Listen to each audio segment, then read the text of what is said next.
So every 5 years, the U.S. Department of Agriculture comes out with new guidelines, and we just put up a video over at thomhartmann.com for supporters of our program that talks about how the Trump administration, in this insanely corrupt deal with the $100 billion industry of ultra-processed, high-sugar, high-salt, high-fat foods that is literally killing 700,000 Americans a year, has said, oh, we're going to change the guidelines so that these fast food, high-processed food companies can shovel their stuff into our school lunch programs, into our kids. We're going to change the guidelines so people aren't informed about the importance of, you know, dialing back somewhat on meat and on salt and sugar and all these other things.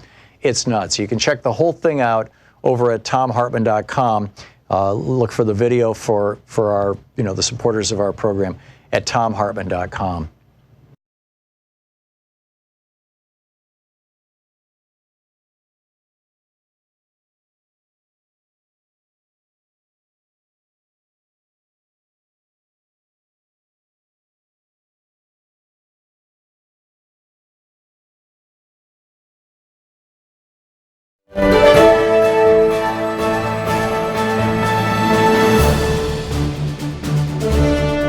It's the first day of fall, so and the last week of the pledge drive. So let's kick this thing off and really do well here by Free Speech TV and bring in some revenue to keep the lights on, the electrons flowing up to the satellites and out to the interwebs and all that kind of stuff. Now is the time. 877-378-8669 is the telephone number, and your call is very, very, very, very much appreciated.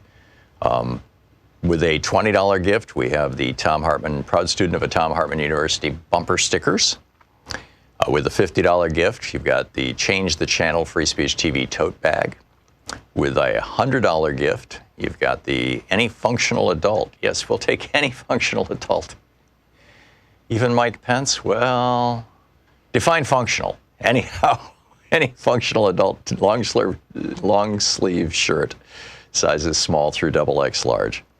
With a $150 gift, my new book, The Hidden History of the Supreme Court and the Betrayal of America, which goes into some really shocking detail about the way that John Roberts, when he was with the Reagan administration back in the day, was planning on getting around the Brown versus Board of Education 1954 Supreme Court decision and getting around the 1973 Roe v. Wade decision by using a Republican-controlled Congress to do it. It's amazing. It's also a how-to manual to get around Republican obstruction. So anyhow, that's with a $150 gift, an autographed copy of my book. With the $250 gift, we've got a virtual meet and greet. Online, we'll get together. And with a $1,000 gift, come here to Portland and hang out in our studio, and we'll go from here, right? We'll you hang here for the last hour of the show, see how it all works. I'll take you in the back and show you the rack room where all the equipment is. It's pretty wild. And then we'll go have lunch and get to know each other. So those are the premiums. But it's like, and it's fine to make a contribution because you want to get the premium. But a step beyond that would be, I'd like to see this television network survive and thrive and grow. Free Speech TV is facing a whole bunch of challenges right now, not the least of which is that, there's a presidential primary going on our side, on the progressive side. And literally every single day, I'm on the mailing lists of a whole bunch of the candidates. I do that every election just so that I can see how they're positioning themselves and what they're saying, and it's particularly either funny or tragic. I'm not sure which, the stuff that I get out of the Trump campaign, but I'm on the Democratic ones as well, and literally every day that goes by, there's another pitch. Sometimes 2, 3, 4 times a day, I'm getting requests for money from various Democratic candidates for president, which is entirely reasonable and appropriate. I'm not complaining about it. What I'm pointing out is that while Free Speech TV is here saying, hey, if you like this TV network, please support us. You've also got a bunch of presidential candidates and of course, people who are going to be running for the House of Representatives and the United States Senate and state assemblies and House and Senate seats all over the country and right down to Carl Frisch running for the school board. God bless him. I mean, that's where it starts. There's great progressive candidates all across the country, and they all need cash. And so that makes it particularly difficult for Free Speech TV in these kinds of in these election years. And I've been with this network for a long time now, and have seen these cycles.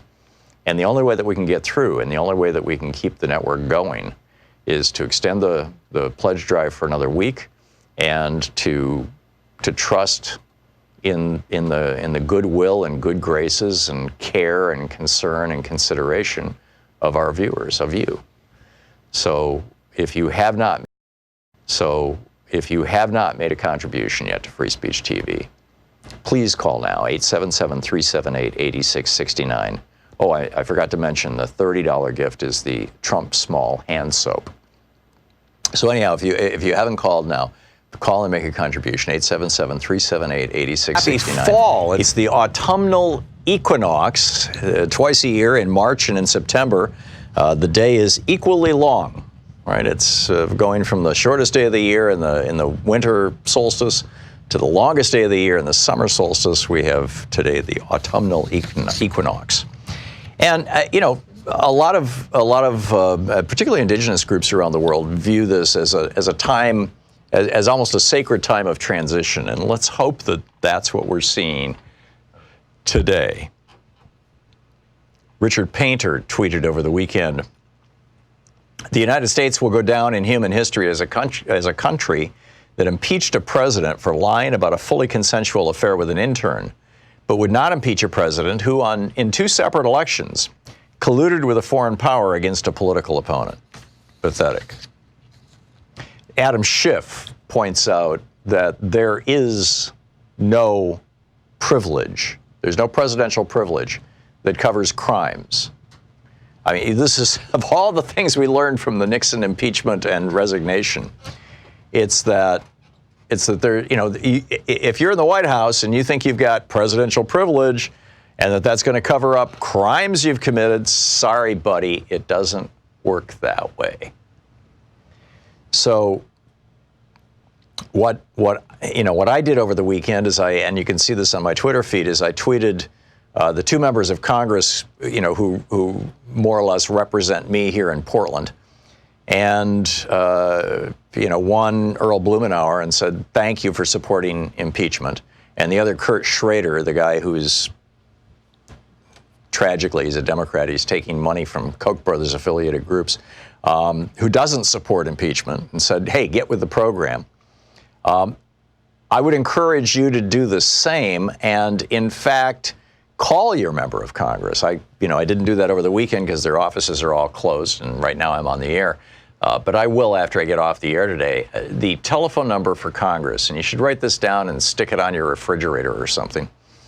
The telephone number for Congress, and I'd love to hear from you what you heard when you called your member of Congress. Right? We all have one member of the House of Representatives and two senators, and this phone number will get you to all three of them.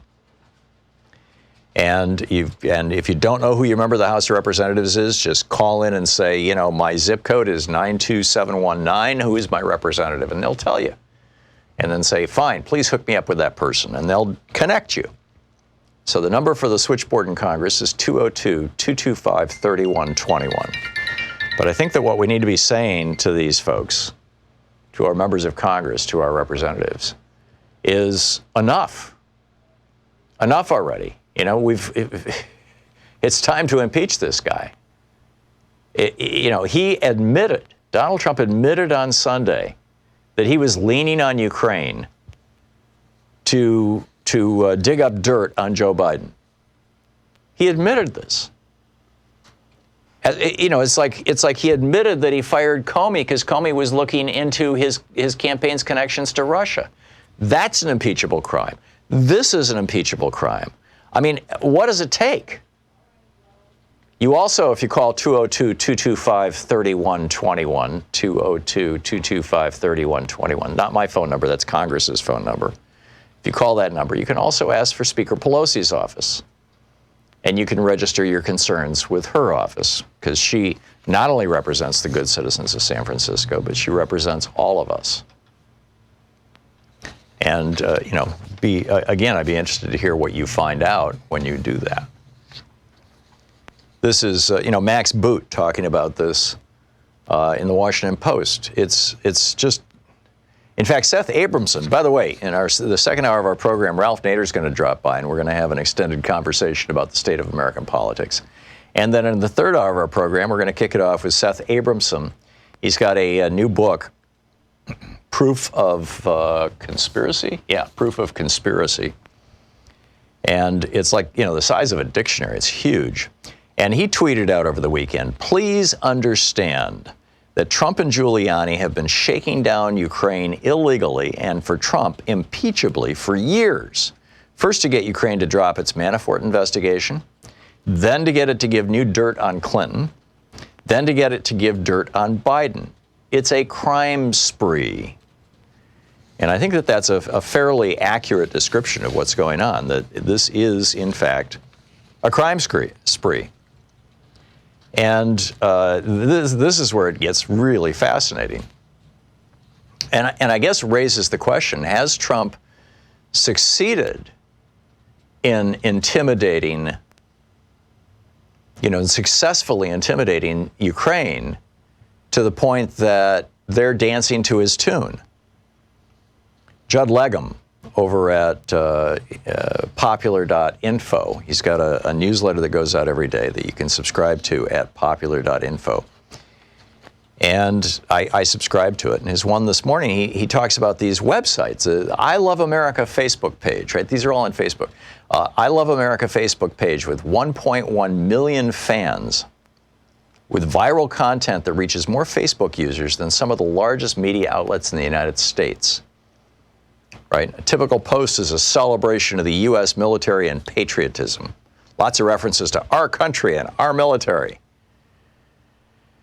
But nobody mentions the fact that this website is actually managed out of Ukraine. Yeah, sure enough.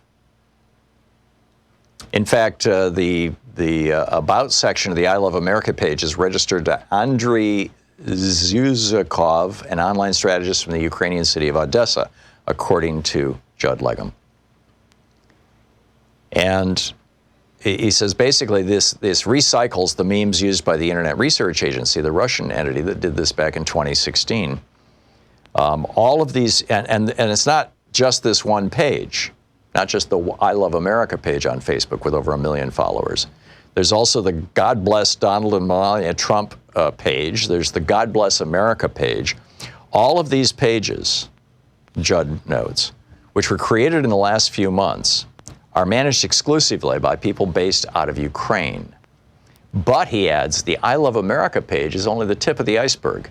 There's a complex network of Facebook pages, all managed by people in Ukraine, that collect large audiences by posting memes about patriotism, Jesus, and cute dogs. These pages are now being used to funnel large audiences to pro-Trump propaganda. They've also joined political Facebook groups and are active on Instagram, which is also owned by Facebook. And by the way, this is what Facebook promised would never happen again. Remember? This is Mark Zuckerberg in 2018. Quote, in 2016, we were not prepared for the coordinated information operations we now regularly face. But we've learned a lot since then and have developed sophisticated systems that combine technology and people to prevent election interference on our services. Right. And, you look at some of these I Love America posts, and there's a picture of a bunch of, American veterans in their 60s, I'd guess, gray beards, wearing military-style hats, saluting. And across the top it says, veterans deserve the best. And then on the bottom it says, illegals deserve nothing.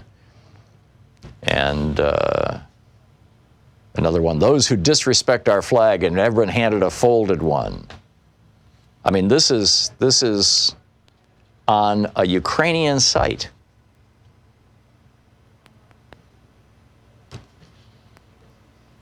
It's, I mean, this is just incredible. He goes through, and all the cute dogs and all this other stuff. You can, as I said, popular.info is the website. But I really think that if Nancy Pelosi and the Democrats, I mean, I realize that Thursday is probably going to be in their minds a decisive day. That's the day when the Director of National Intelligence is supposed to testify before the House Intelligence Committee, before Adam Schiff's committee, and tell us exactly what happened, what's going on, what we can and should do about this, all that kind of stuff. But increasingly, at least from where I'm sitting, increasingly it's looking like what's really going on here is that the Democratic leadership, which is, principally Nancy Pelosi and Steny Hoyer. Because, I mean, you used to say that leadership was the heads of all the committees, but you got Jerry Nadler talking about impeachment. He's head of the committee that impeachment would have to start in, Judiciary. You've got Adam Schiff talking about impeachment. He's the guy who's the head of the Intelligence Committee. I'm not sure that you can just kind of broadly say Democratic leadership. But nothing's happening without Nancy Pelosi, but she keeps saying and pointing out that, as long as members of Congress, like, my guy Kurt Schrader here in southern Portland, as long as these Democrats continue to say, no, don't want impeachment, we're going to continue to have problems. So the number for Congress is 202-225-3121, 202-225-3121. And, give them a shout and let us know what they have to say. What are your thoughts on how best this should be handled? I think the Democrats just need to go into full-blown, this is it, enough already, we're doing an impeachment investigation, and we're calling it that, and let's just get this show on the road. What am I missing? We'll be back. This is the Thom Hartmann Program. I mean, you've even got Republicans calling Donald Trump a traitor, and one of them calling for the death penalty, for God's sake.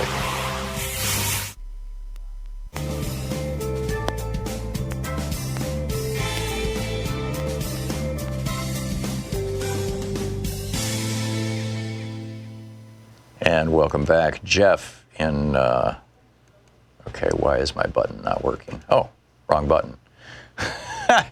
Paul in Woodinville, Washington. Hey, Paul, what's on your mind today? Tom? Yeah. Hey, you're on the air, Paul. Okay. Well, yeah, I was going to say that I don't know if you saw this on Morning Joe this morning. They were interviewing the three Republican candidates other than William Weld, Joe Walsh, and Mark Sanford. Yeah, I did see it.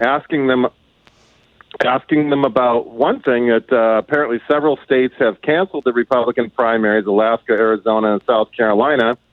And William Weld said, with regard to this whistleblower incident, as well as that Trump is now rigging the primaries, just exactly what he accused both the Republican and Democratic primaries parties of doing in 2016. William Weld said that Donald Trump suggested he is guilty of treason. And he said the U.S. Code prescribes the death penalty for treason. And I think, Tom, I might be wrong, but as I recall, that method is by firing squad. So essentially, William Weld has suggested on national television that Donald Trump should be shot. Now, I would never say that on your show. I would never say that on a radio show because that's just way too sensitive, and you'd probably have to dump that call. Yep. But now it's out on national television. Yeah, no, I saw it, and I thought, boy, he's really going for the headlines here. I don't think being shot or anything like that is specifically part of U.S. Code, but the death penalty has always been among the penalties for treason. Well, I would suggest that back in the day when the Constitution was written, that lethal injection was not one of the prescriptions. Yeah, absolutely. Absolutely. Although they did, they hanged people as well. But the bottom line is, I am not wishing the death penalty on Trump or anybody else right now, or at any point in the future. I think the death penalty is an ineffective penalty. But number two, I view that, Paul, as William Weld trying to grab a headline. I mean, these guys are not catching any traction. Nobody's taking them seriously in the press as serious challengers to Trump. And I'm not sure that what he hurt himself in terms of being taken seriously by saying that rather than helped himself. That's possible, but what I'm trying to do is I'm trying to compare that if a Republican candidate is willing to go that far, then and where are the Democrats with regard to impeachment? That's what I'm trying to set up the two comparisons. Well, that's essentially what Alexandria Ocasio-Cortez said over the weekend. Is she tweeted that the real scandal here isn't what Donald Trump did; it's that the Democrats are not holding him accountable for it. And neither are the Republicans, and that's it's unprecedented. I heard somebody say earlier this week that this Congress is unprecedented in what they're not willing to do. And, the whistleblower thing has gone from last week, Thursday, Friday, from he denied it to saying it's none of your business to saying, so what? And then when he started saying it was a lovely call, now he's even admitting that he knows which call they're talking about. Yeah, absolutely. Paul, thank you for the call. It's well said on all points. We'll be back. It's 21 minutes past the hour. Stick around.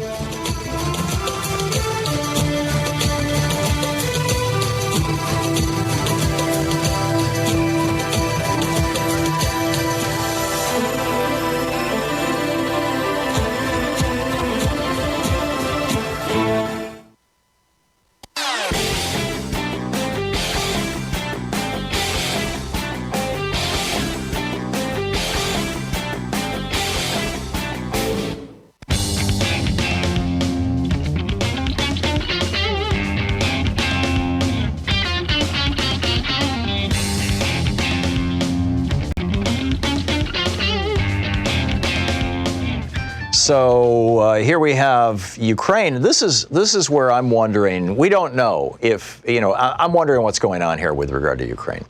Ukraine is, it has right now a pro-Western government.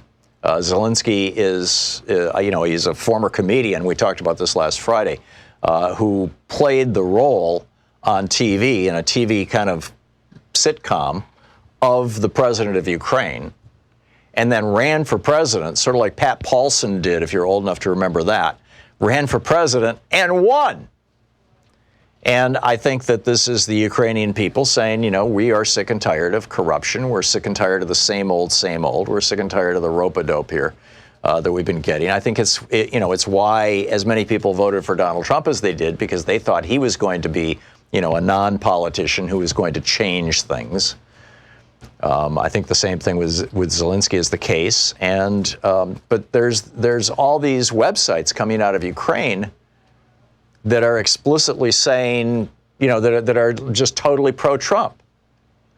So is it just that they got cheap webmasters there and inexpensive web hosting, and that's why some Republican oligarch, I don't think it would be the Kochs, but one of the, Shelley Adelson or somebody, one of these billionaires who supported Trump last time around, has hired them? Or is this the Ukrainian government? I was listening to NPR this morning, and they were talking about how the Ukrainian foreign minister has now come out and said, oh, yeah, we know all about that phone call, and we didn't feel pressured. Donald Trump didn't do anything wrong, and neither did our president. It's all good. Now, I'm sure that that's being repeated ad nauseum on Fox News and on Right Wing Hate Radio, and it's an important data point. But if there's also literally millions, tens of millions of Americans are receiving information via Facebook from pro-Trump sites and pro-Trump meme factories that are based in Ukraine, then is it that the horse is already out of the barn? I mean, is it that Trump has already corrupted the president of Ukraine, that he's already threatened him, that the president of Ukraine has figured out, hey, this guy's got at least another year and a half in office. The odds of his leaving before that are pretty close to zero. And we need that military assistance, that $250 million of military assistance that Trump just, finally authorized last week after it was noticed that he had been withholding it based on his attempt to get dirt. And by the way, we need to stop saying get dirt on Joe Biden. This has already been investigated. There's no dirt there. There's no dirt there on Hunter Biden either. I mean, taking a job, as son of the vice president for a company owned by a foreign oligarch, probably stupid. But Joe Biden had nothing to do with this. Hunter, and as I said, that's been investigated. Hunter Biden was not saying, hey, Joe, hey, Dad, change foreign policy. That didn't happen. Jimmy Carter had his brother Billy, remember? It's like Hillary Clinton had her brother Hugh Rodham. I mean, having relatives who do stupid things is a completely different thing than being involved in a crime. So we need to stop saying that Trump is trying to get the president of Ukraine to find dirt on Biden. I think what's going on is he's trying to get the president of Ukraine to manufacture dirt on Biden. And I would keep an eye out for the possibility of this happening and of this coming down the road. Manufactured dirt. I mean, anything's possible, but that seems like a very high possibility to me. So anyhow, there's that, and the Ukraine is now cranking out I Love America Facebook pages to support Donald Trump. And Nancy Pelosi is saying, well, we don't quite have enough votes. And I'm still, checking in with, Democratic members of Congress. The number to call Congress, 202-225-3121. Still checking in with Democratic members of Congress to say, are you guys ready yet to talk about impeaching this guy? I mean, if we're going to, Bill Clinton was impeached. He was not removed from office, but he was impeached for having sex with a consenting adult and lying about it. Now, if that's what the Republicans think is an impeachable offense, what is this? Well, according to William Weld, who wants to primary Trump, it's high treason and, with the death penalty. I'm not going to go that far, but where do we go with this? You're listening to the Thom Hartmann Program. Call 202-808-9925. We'll pick up your calls right after the break. Stick around.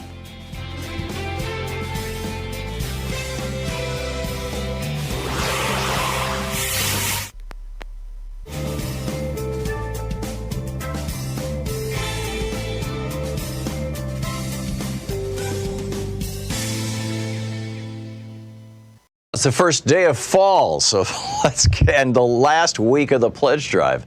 So let's kick this thing off and really do well here by Free Speech TV and bring in some revenue to keep the lights on, the electrons flowing up to the satellites and out to the interwebs and all that kind of stuff. Now is the time. 877-378-8669 is the telephone number, and your call is very, very, very, very much appreciated. With a $20 gift, we have the Thom Hartmann, proud student of a Thom Hartmann University bumper stickers. With a $50 gift, you've got the Change the Channel Free Speech TV tote bag. With a $100 gift, you've got the Any Functional Adult. Yes, we'll take any functional adult. Even Mike Pence, well, define functional. Anyhow, any functional adult long sleeve shirt, sizes small through XXL large. With a $150 gift, my new book, The Hidden History of the Supreme Court and the Betrayal of America, which goes into some really shocking detail about the way that John Roberts, when he was with the Reagan administration back in the day, was planning on getting around the Brown versus Board of Education 1954 Supreme Court decision and getting around the 1973 Roe v. Wade decision by using a Republican-controlled Congress to do it. It's amazing. It's also a how-to manual to get around Republican obstruction. So anyhow, that's with a $150 gift, an autographed copy of my book. With the $250 gift, we've got a virtual meet and greet. Online, we'll get together. And with a $1,000 gift, come here to Portland and hang out in our studio, and we'll go from here, right? We'll you hang here for the last hour of the show, see how it all works. I'll take you in the back and show you the rack room where all the equipment is. It's pretty wild. And then we'll go have lunch and get to know each other. So those are the premiums. But it's like, and it's fine to make a contribution because you want to get the premium. But a step beyond that would be, I'd like to see this television network survive and thrive and grow. Free Speech TV is facing a whole bunch of challenges right now, not the least of which is that, there's a presidential primary going on our side, on the progressive side. And literally every single day, I'm on the mailing lists of a whole bunch of the candidates. I do that every election just so that I can see how they're positioning themselves and what they're saying, and it's particularly either funny or tragic. I'm not sure which, the stuff that I get out of the Trump campaign, but I'm on the Democratic ones as well, and literally every day that goes by, there's another pitch. Sometimes 2, 3, 4 times a day, I'm getting requests for money from various Democratic candidates for president, which is entirely reasonable and appropriate.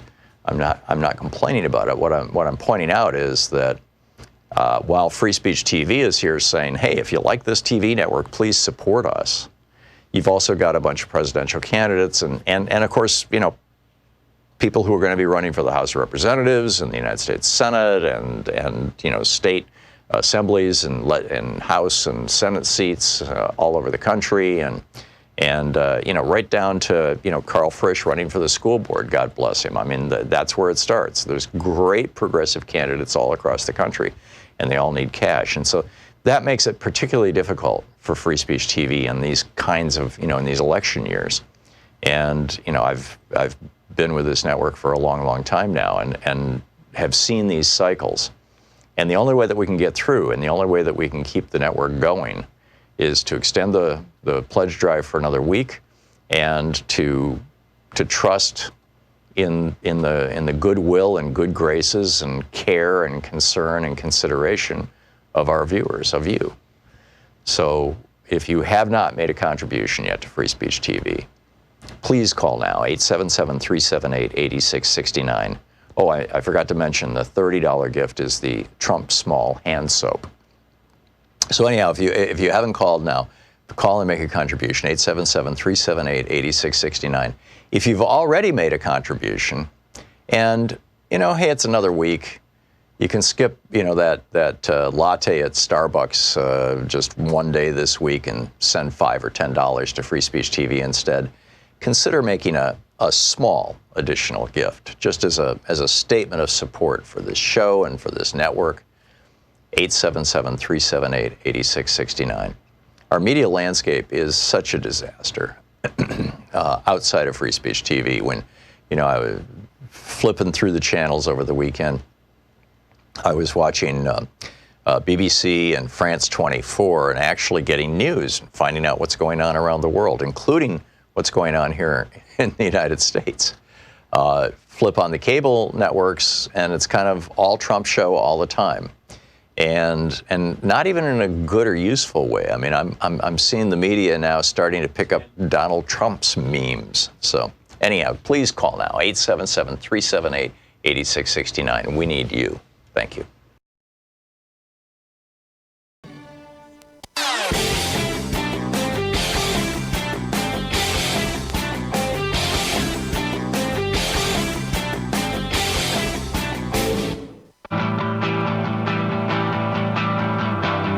Welcome back. 34 minutes past the hour. David Leonhardt has a great piece in today's New York Times that basically just recaps what Donald Trump has done that is worthy of impeachment.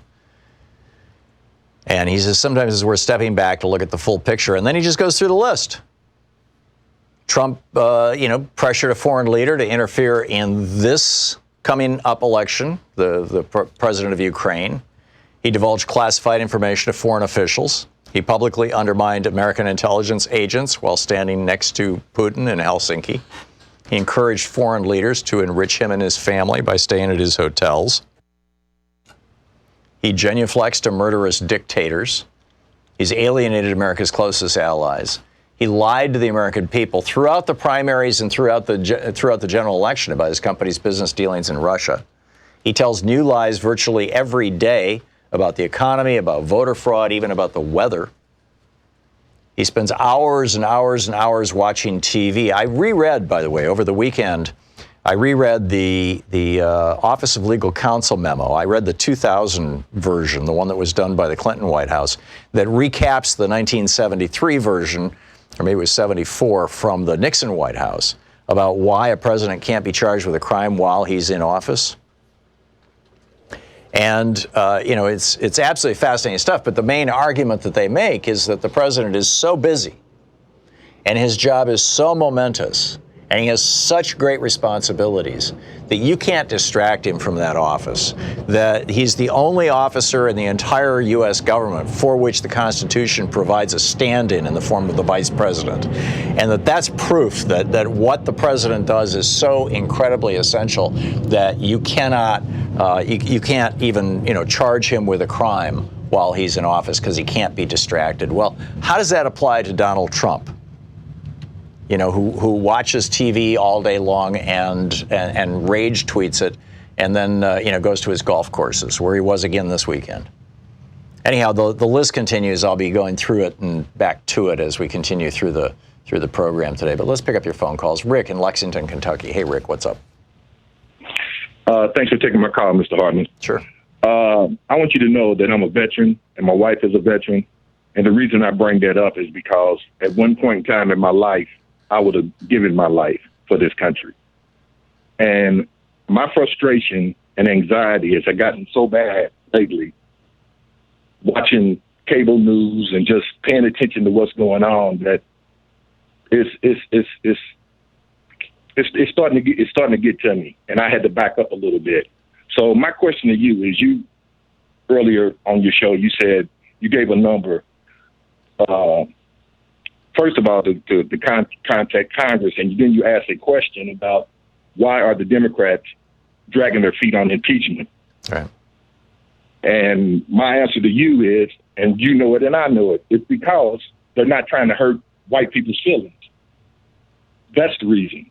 They're trying to walk the middle of the line so they don't offend the element of white society that I call Confederates. Well, Bill Clinton was a white person. He got impeached. I don't see what race has to do with it. If this was Obama, I would understand. Let me make my point. Okay, go. Let me make my point. Go for it. If Bill Clinton got impeached for a sex act, and what's going on with Donald Trump right now, they won't start a impeachment, is because, like I said, there's an element in white society that, like I said, I call Confederate, that they are so worried to offend you. Truly, you could say it doesn't have anything to do with race. Not really, except that we're talking about white people. Yeah, I would say that, Rick, this goes beyond white privilege all the way to wealth privilege. I mean, Donald Trump is being backed by billionaires. He's, the Republican Party is being backed and is owned by billionaires, and they're all standing shoulder to shoulder with him right now. What is the Republican? What is his support in the Republican Party right now? 85%, 90%? For Trump, yeah. Yeah, but the Republican Party has shrunk down from 40% of the electorate to something like 28% of the electorate, and it's almost entirely white and mostly male. Mr. Hartmann, do you understand how it truly feels to be a minority in this country? No, I don't. Understand that bigotry, racism, lying, sexism doesn't count in the white community the way minorities would look at it and say, hey, if you can't get offended for that, if you can turn your head and support this guy and forget about that, yeah. What does that say? What does that say about our country? I get it, Rick. I absolutely get it. No, I haven't had that experience in my life, and so I can't say that I completely understand. But I certainly can intellectually understand it, and I understand your point of view. And yeah, I'd say that this is privilege on parade. Rick, I need to move along, but thank you for the call. Bob in Portland, Oregon. Hey, Bob, what's up?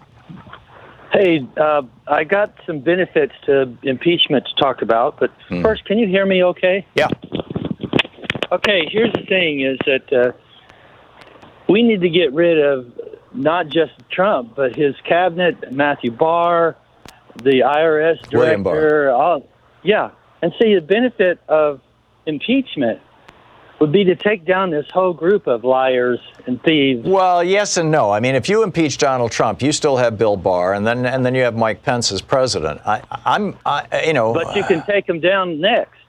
Well, you start to flow. Well, then you take them down at the ballot box, and even if there's no conviction in the Senate, and even if Donald Trump is not removed from office, there needs to be a statement by the U.S. House of Representatives that this is not acceptable. This is not normal. This is not acceptable.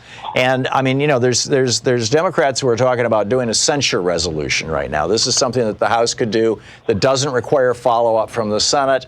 That puts us on record as saying, okay, this is terrible, all that kind of stuff. That's fine, and I'm supportive of a censure resolution, but I think that there also needs to be an impeachment resolution. Bob, thanks for the call. Will in Salem, Oregon. Hey, Will, what's up?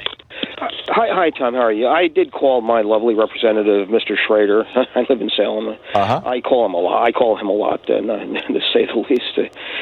What'd they say? Well, the office worker in Washington, was this woman who's very nice. She said, I told him, I want support, Kurt Schrader to support impeachment, and if he doesn't, I'm not going to vote for him. I mean, it's as simple as that. I'm not going to vote for him anyway. But, that's not in the primary. They're probably figuring that, yeah. Yeah, I mean, I'm going to vote for Mark Gamba, but anyway, so she was very nice and took the message. The bottom line with Kurt Schrader is, I mean, I'm sure you talk about him a lot. But fortunately, he is literally one of the most toxic so-called Democrats in the country. I mean, he takes money directly from the Koch brothers, and I mean, he just look him up, on votesmart.org. He's so corrupt. He should be a Republican, but anyway, I tried and I did my best. I guess I don't know. And they said that we'll take your opinion under advisement, basically. Well, yeah, and they're going to send me. They said they'll send me an email. I've called Kurt Schrader's office many times. Usually he does not respond in emails. That's what I found. That has been my experience. Well, but today is the day. I think that we need to just message bomb. Bad choice of words. Let's rephrase that. We need to overwhelmingly message the members of the U.S. House of Representatives that it doesn't matter what the Senate does. It doesn't matter what Mitch McConnell does. We need to have it on the record that this kind of behavior from a president of the United States is absolutely unacceptable. It just has to be that and that straightforward. Will, thanks for the call. Lynn in Albuquerque, New Mexico. Hey, Lynn, what's up? Hi, Tom. I'm calling to let you know what happened when I called Nancy Pelosi's office this morning. What happened? It was busy. The line was busy, which, tells me something right there. But right. I was able to leave a message, and I left a message that that they need to begin impeachment immediately because the damage is piling up. And that's what happened. Yeah. Okay, good. Thank you, Lynn. I'm guessing you got voicemail is the bottom line, right? Yes, yeah. I did. Well, good on you for trying, and every little bit of voicemail helps. Lynn, thank you for the call. Joseph in Manhattan Beach, California. Joseph, what's up? Hi. Yeah. Well, this is one thing I haven't heard reported yet, and I find it very telling. Mueller spoke July 24th. The call was made July 25th. That has been reported. What's not been reported is that Dan Coates was fired July 28th. Are you aware of that? Yes, I am. And that's, in fact, we talked about this last week. It's one of the things that makes me think that Dan Coates is the whistleblower, because a couple of days later, he walks into a meeting and says to his assistant, Sue Gordon, you have to resign right now. She's in the middle of a meeting. And he grabs her and says, you've got to walk out of this meeting and go resign. And she does. And I think that's because he just filed a whistleblower complaint, and he probably cited her in it. Right. That's exactly what went on. And there's nothing else makes sense. Yeah. Anyway, Yeah. Thank you. I didn't know that it had been aired. Let more people hear that. I'm not hearing it on television, and I don't get it. Yeah, I'm with you, Joseph. But, and Dan Coates was a two-term senator, Republican senator from Indiana. I mean, this guy's got, in terms of GOP credentials, it doesn't get any better than that. And in fact, he won election not consecutively. There was somebody else in between two of his elections. So, I mean, he even made a comeback in Indiana as a Republican senator. So the guy's got some serious cred within the Republican circles. You're listening to Thom Hartmann. Visit thomhartmann.com for audio and video archives. That said, we don't know if he's the whistleblower or not. We'll find out, I'm sure, soon. We'll be back. It's 45 minutes past the hour.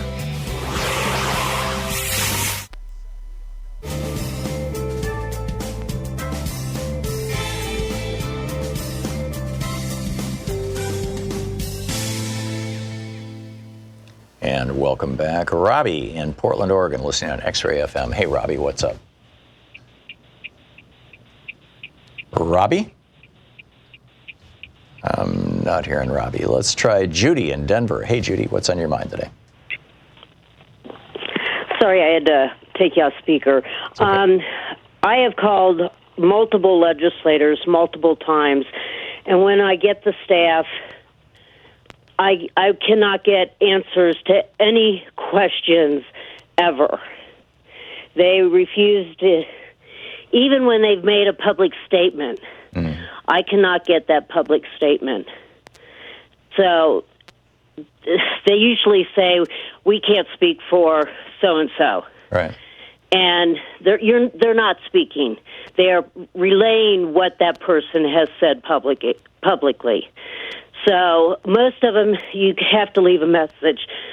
But Nancy Pelosi's direct number is 202-225-4965.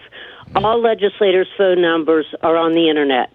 Right. In Congress.gov. Right. And by the way, if you call 202-225-3121, that gets you the switchboard. And if you say, right, give me Nancy Pelosi, they'll connect you to that extension. That's right.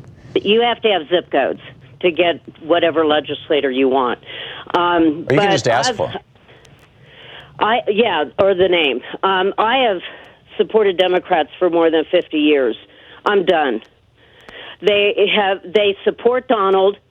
They support what Donald is doing with Venezuela and Iran, and I am no longer going to support these now Republicans, as I see it, that are not progressive. The party is not being progressive. They are working tirelessly to keep progressives out. And I will no longer vote for any Democrat. And Judy, I have voted for Democrats for more than 50 years. Yeah, I get that. Judy, the party did make a turn to the right in 1992 when Bill Clinton decided to embrace Reaganism and neoliberalism and just kind of get along and go along. And Barack Obama did largely the same thing while he was president. All that said, though, and therefore you get all this complicity basically going on in the Democratic Party. But that said, that was, 70% of the Democratic Party in the 90s, maybe even 80% of the Democratic Party in the aughts and the early 2000, during the early years of the Obama presidency. But I think that's more like half the party now and a dwindling half. And the Democratic Party is rapidly becoming, once again, a progressive party. It's reaching back to its Great Society roots of things like Medicare and Voting Rights Act and Civil Rights Act. It's reaching back to its New Deal roots for things like increasing the minimum wage and strengthening union protections. I see the Democratic Party as moving in a very, very positive direction, and therefore now is not the time to leave the party or say, to hell with all of it. Now is the time to pick out those pieces of the party that you want to see grow. They have been saying all these things, and yet their actions, if you pay attention to their actions, they are not... Oh, you fucking... Yeah. Okay, Judy. There still could have been another 10 or 15 seconds there if you wanted to finish your thought. I get it. But you heard the music. Yeah. I think she just said forget it. I don't think that it was anything obscene. Anyhow, we'll be right back. It's 49 minutes past the hour.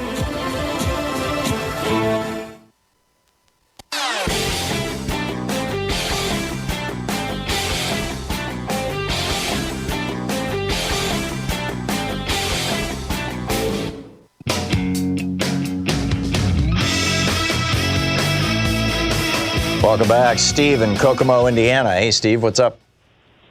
It's Perrysville, Indiana. Oh, Perrysville, okay. I called Nancy Pelosi's office and told her I got the voicemail and told her that she needs to get on the ball and impeach Trump. And I also called my representative, which he's a Republican, and told him to start representing the people of Indiana instead of Donald Trump. So these are both voicemails? Yes. Yeah. No, the representative was his constituents in there, his help. Yeah, constituent services. So you actually got probably what was an intern or basically somebody doing a secretary job. Yeah, and they just kind of hee and hot. Yeah. But, well, they're keeping track, and that's the bottom line. They're keeping track of how many calls they're getting, and what those calls are saying, and so step by step. Steve, good on you. Thank you for the call. It's great to hear from you. Ruth in Bud Lake, New Jersey. Hey, Ruth, what's up? Hello, Tom. How are you? I'm fine.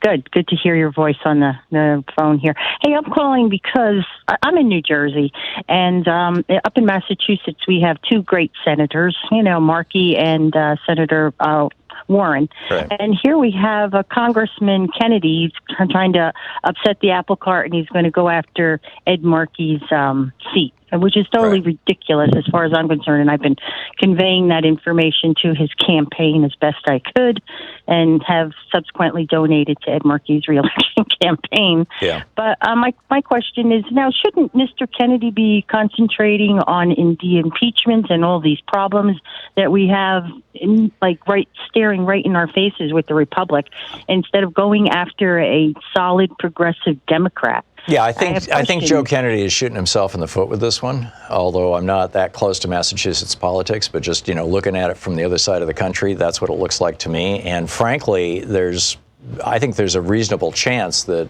Massachusetts is going to be missing a Democratic senator in 2020 or 2021 if Elizabeth Warren wins the nomination and gets sworn in. And if that's the case, the Republican governor will appoint a Republican to the Senate, but they'll be basically a placeholder. And at that point, Joe Kennedy should get into the race and run against that person. Apparently he's a little too impatient for that. But like I said, I've never lived in Massachusetts. I've lived in Vermont and New Hampshire, so I have a passing familiarity with the politics of that state. But I think he's making a mistake. But I want to get back to this issue about what we're doing with regard to the impeachment. Bob in Skokie, Illinois. Hey, Bob, what's up? Hey, Tom, good morning. Two very quick things.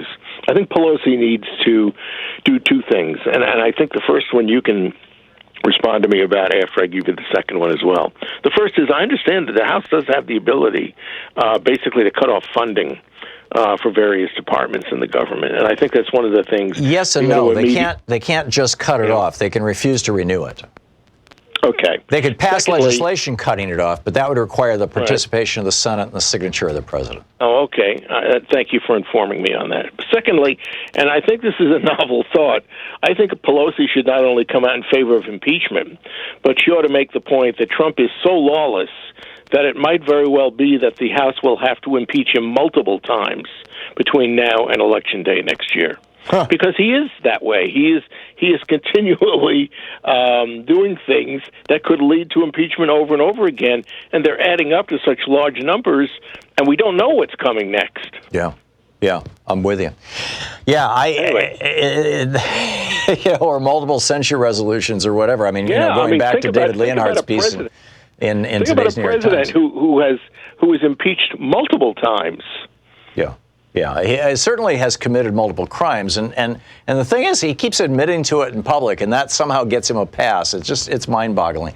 Bob, thanks for the call. Elizabeth in Lowell, Massachusetts. Hey, Elizabeth. Hey, you're in Massachusetts. Tom. I'm curious your thoughts on Joe Kennedy running against Ed Markey too.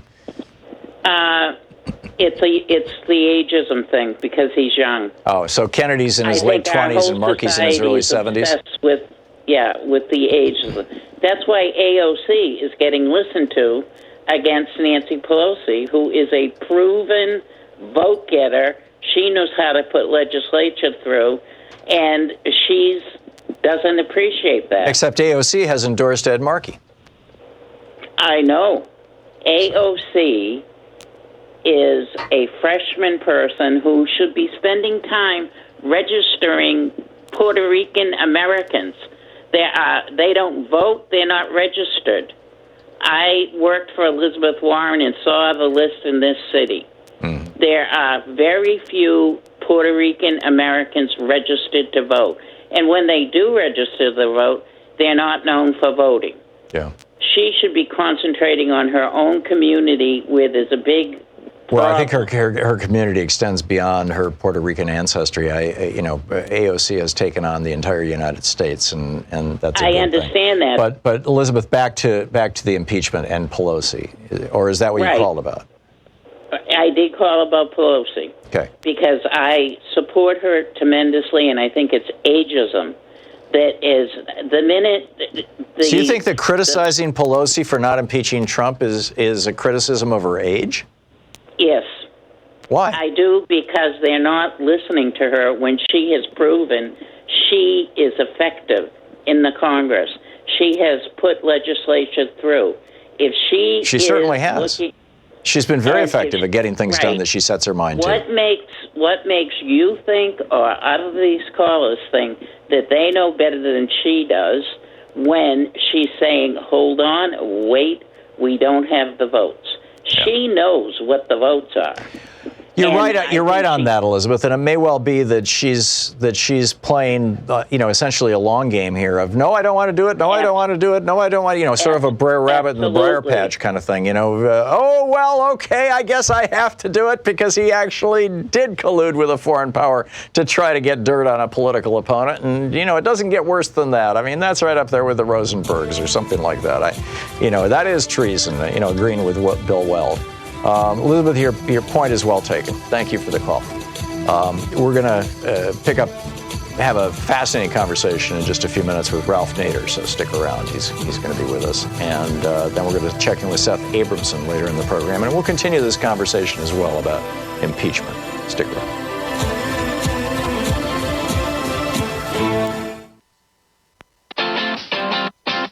You're listening to Thom Hartmann.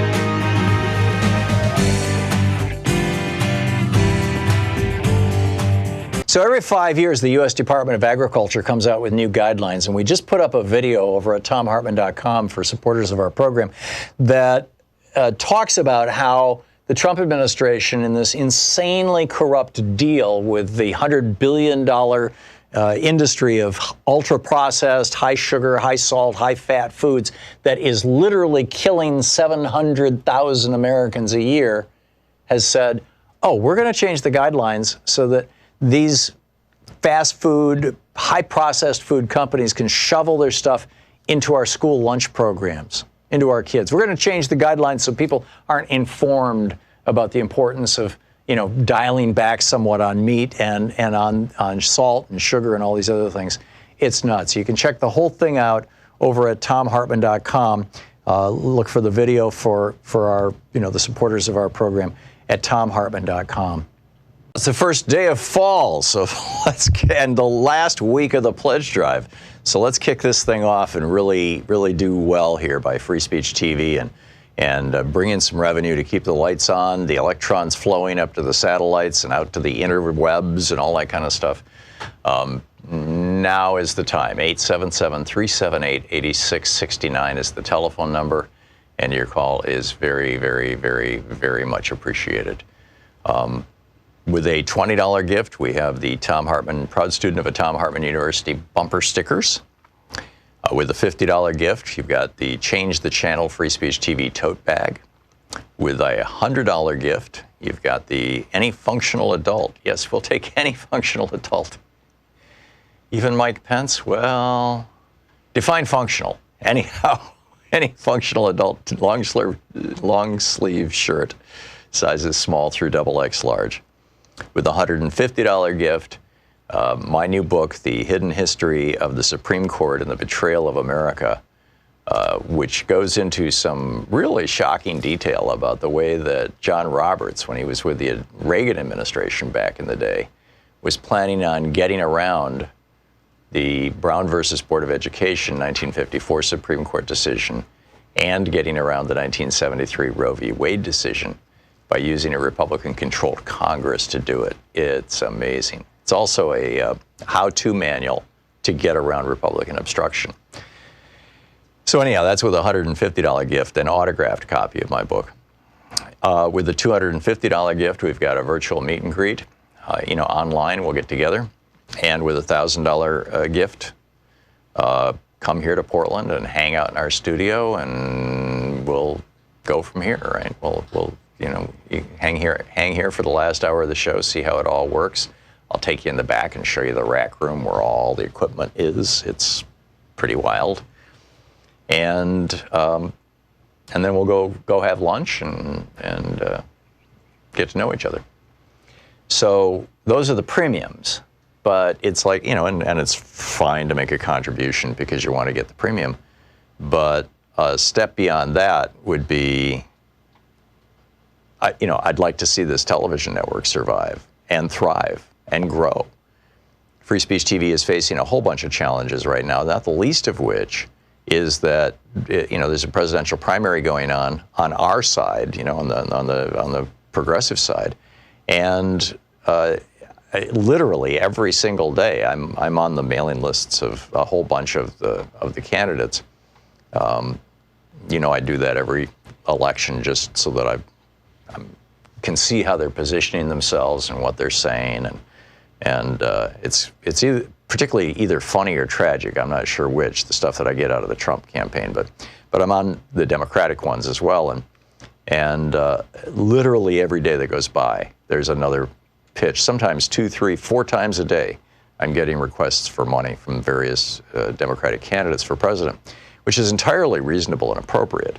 I'm not complaining about it. What I'm pointing out is that while Free Speech TV is here saying, hey, if you like this TV network, please support us, you've also got a bunch of presidential candidates and of course, people who are going to be running for the House of Representatives and the United States Senate and state assemblies and House and Senate seats all over the country, and right down to Carl Frisch running for the school board. God bless him. I mean, that's where it starts. There's great progressive candidates all across the country, and they all need cash, and so that makes it particularly difficult for Free Speech TV in these kinds of in these election years.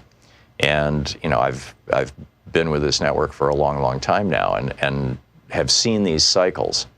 And the only way that we can get through, and the only way that we can keep the network going, is to extend the pledge drive for another week, and to trust in the goodwill and good graces and care and concern and consideration of our viewers, of you. So if you have not made a contribution yet to Free Speech TV, please call now, 877-378-8669. Oh, I forgot to mention the $30 gift is the Trump Small Hand Soap. So anyhow, if you haven't called now, call and make a contribution, 877-378-8669. If you've already made a contribution and, hey, it's another week, you can skip, that latte at Starbucks just one day this week and send $5 or $10 to Free Speech TV instead. Consider making a small additional gift, just as a statement of support for this show and for this network. 877-378-8669. Our media landscape is such a disaster outside of Free Speech TV. When, I was flipping through the channels over the weekend, I was watching BBC and France 24 and actually getting news and finding out what's going on around the world, including what's going on here in the United States. Flip on the cable networks, and it's kind of all Trump show all the time. And not even in a good or useful way. I mean, I'm seeing the media now starting to pick up Donald Trump's memes. So anyhow, please call now, 877-378-8669. We need you. Thank you.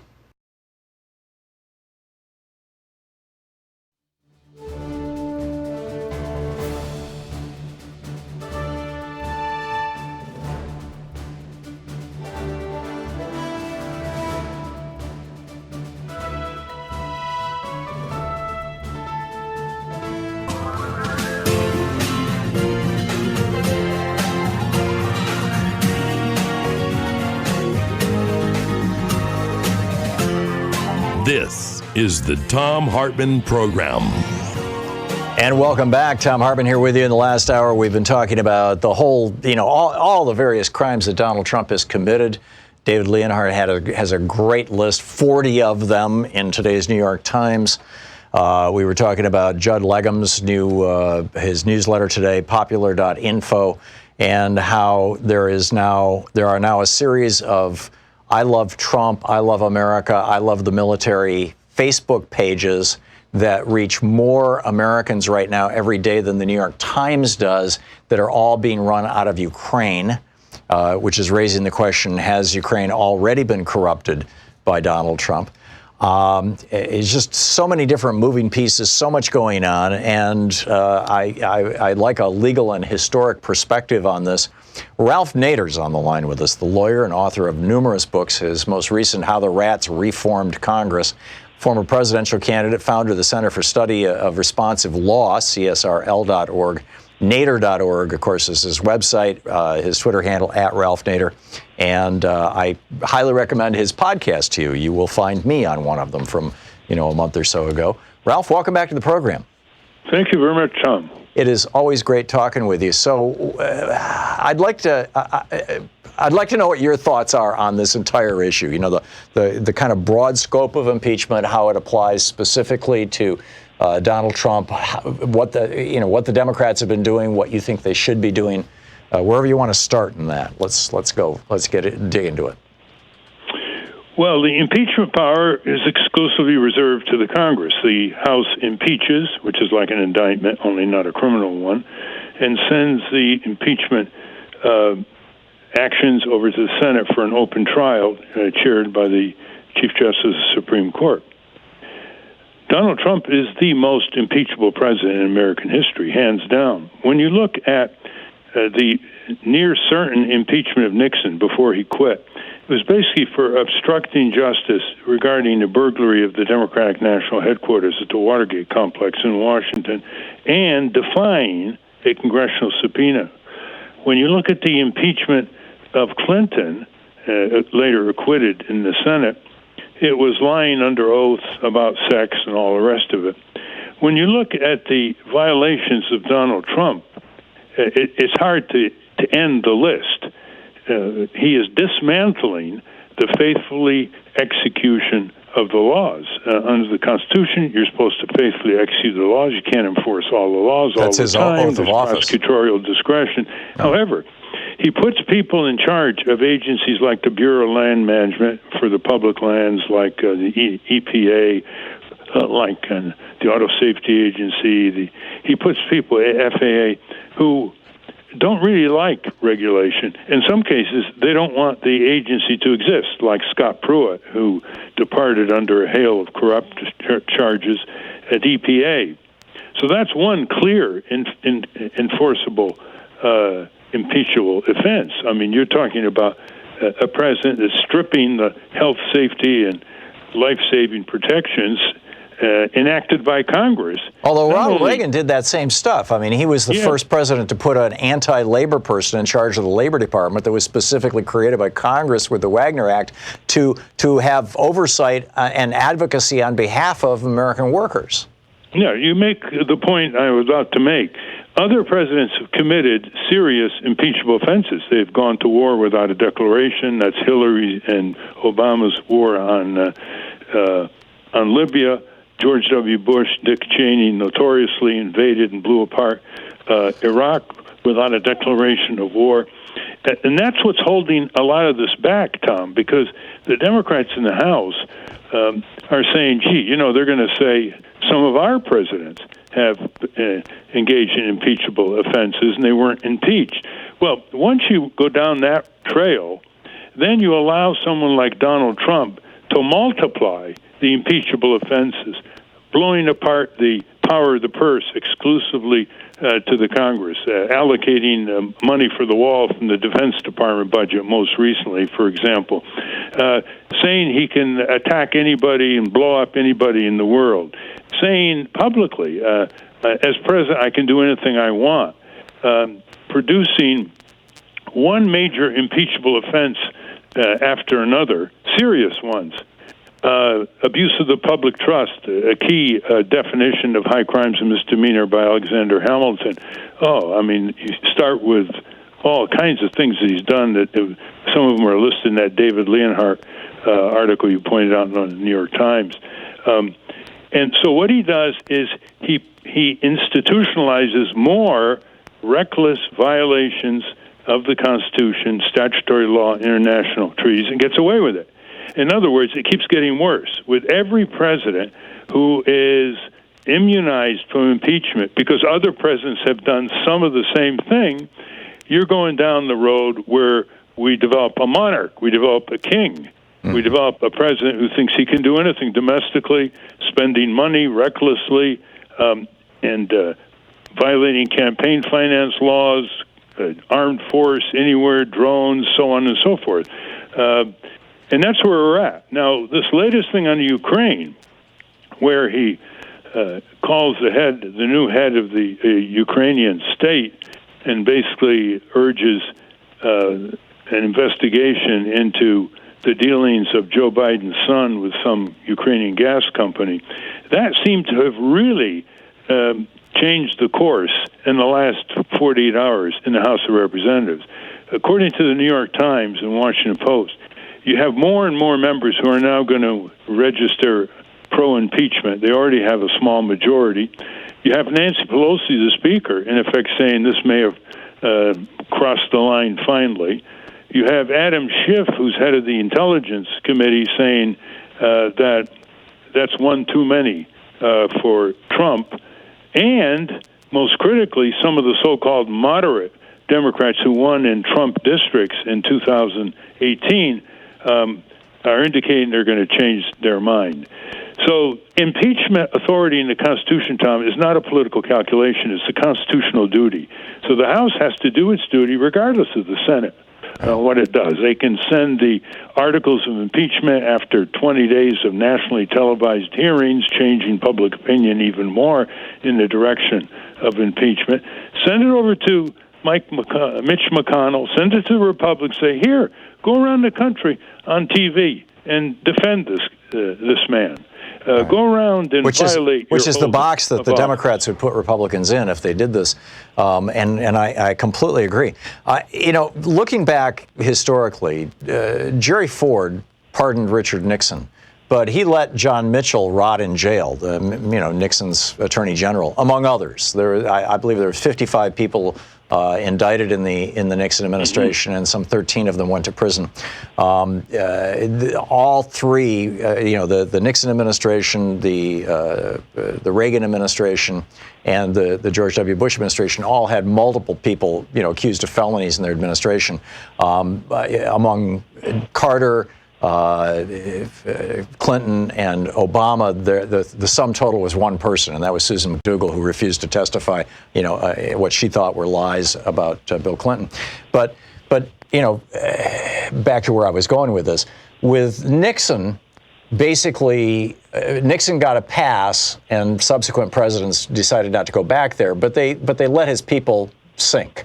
In 1992, when Ollie North and Elliott Abrams and three other people had been indicted, and a couple of them had already been convicted, William Barr, the then Attorney General, recommended to George Herbert Walker Bush on his way out of office, Christmas Eve of 1992, that after he'd already lost the election, that he pardon all those guys, which he did, which is why we still have them. So that's stepping back from accountability even farther. And then after Bush and Cheney committed what I thought were clear war crimes, I mean violations of the Geneva Convention and our treaties with the United Nations with regard to Afghanistan and Iraq, President Obama said, well, we're not going to look backwards, we're going to look forward. And in other words, we're going to have no accountability for these guys. Is this not just the logical consequence of that progression, and have I accurately characterized it? You have. I mean, I've written a book on this, basically how Clinton, Bush, and Obama set the stage for Donald Trump. Look, he's watched television all these years, and he sees what Clinton got away with in terms of his problems with women. And he says, I don't have to worry about that. Clinton got away with it, and he was reelected. Then he looks at Bush, getting away with criminal wars of aggression, violating the Constitution, lying his way into Iraq, as Congressman Ron Paul put it. And he said, I like to use power. That's the kind of power I can use and get away with. And Bush was reelected. And then along comes Obama, and he doesn't prosecute Wall Street for all their crimes. And, of course, Trump was always one step ahead of the sheriff in his business dealings. And he said, that's pretty good. I don't have to worry about them coming after my business dealings. And then Obama shows that he can go anywhere in the world with drones and destroy anyone, including American citizens. And he said, wow, I mean, this is the kind of power I want. As president, Tom, he has praised named dictators, saying, I wish I had that kind of power. Yeah. And he has said publicly, I can do anything I want as I'm president. So we're dealing here with a critical mass of disaster in terms of constitutional government, in terms of compliance with the Constitution, and replacing it with lawlessness, with rampant violations of treaties, as you pointed out, of statutes, and of the Constitution, and getting away with it. And that happens, it's over for our form of government. We have a monarch in secular name. Yeah. We're talking to Ralph Nader. Ralph, can you stick around for a bit? Sure. Okay, great. Ralph Nader is with us, providing some context and some history and some legal insight into all of this. Stick around. We'll be right back. It's 17 minutes past the hour. This is the Thom Hartmann Program. We'll be back with Ralph Nader in just a moment. RalphNader.org. Nader.org is the website.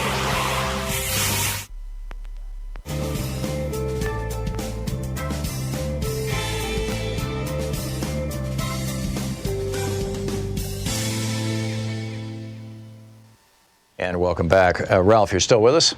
Yes. So we know that if we took impeachment off the table for just a moment, just for the purposes of this conversation, I do think that we're moving in that direction, but God only knows. What are the other remedies that we've seen in American history to restrain an out of control or even criminal president? Well, the courts are obviously at the top of that list. And what's the situation? Well, he said he'll be exonerated by his friends on the Supreme Court, even if he loses at lower levels. In fact, whenever he hears a congressional committee saying to Trump, you have flouted subpoenas, you have told witnesses some of whom worked for you, not to testify before the House.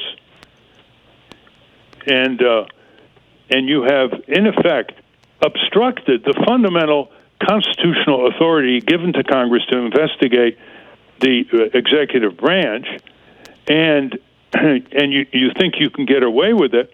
We're going to sue you.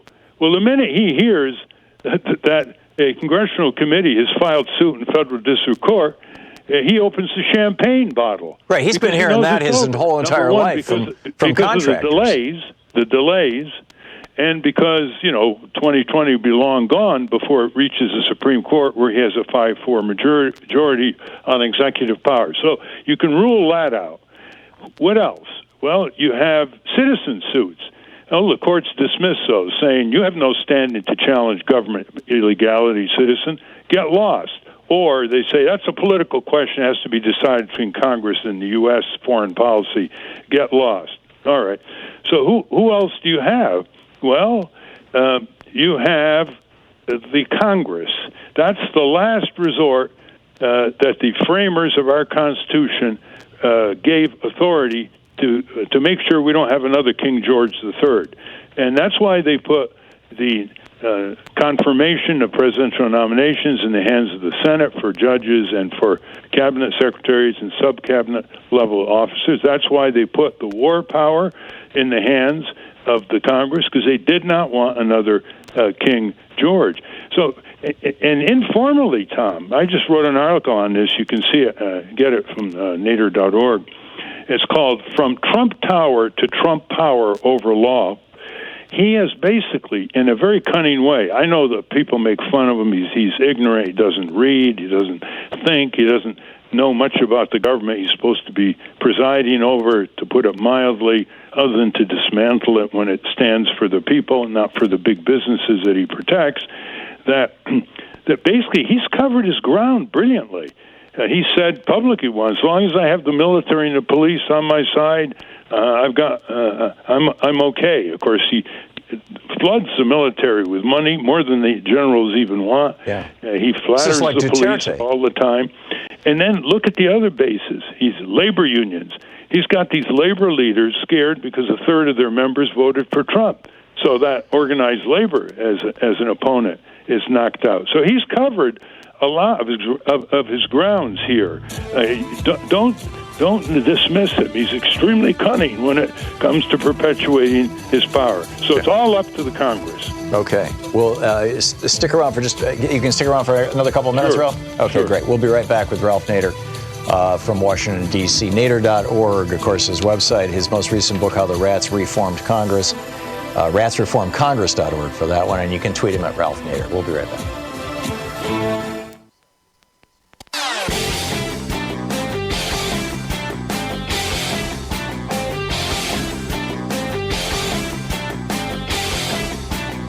So every 5 years, the U.S. Department of Agriculture comes out with new guidelines, and we just put up a video over at ThomHartmann.com for supporters of our program that talks about how the Trump administration, in this insanely corrupt deal with the $100 billion industry of ultra-processed, high-sugar, high-salt, high-fat foods that is literally killing 700,000 Americans a year, has said, oh, we're going to change the guidelines so that these fast food, high-processed food companies can shovel their stuff into our school lunch programs, into our kids. We're going to change the guidelines so people aren't informed about the importance of, dialing back somewhat on meat and on salt and sugar and all these other things. It's nuts. You can check the whole thing out over at ThomHartmann.com. Look for the video for our, the supporters of our program at ThomHartmann.com.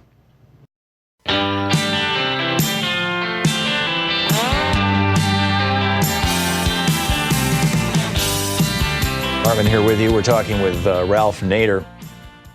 And Ralph, we were just talking about how, or you were just talking about how, the courts are not going to constrain Donald Trump. He's been laughing at lawsuits ever since he started in the construction business. He's had, literally thousands of contractors sue him for not paying and everything else. He's not going to be held accountable in the courts, certainly not within a time frame between now and the election.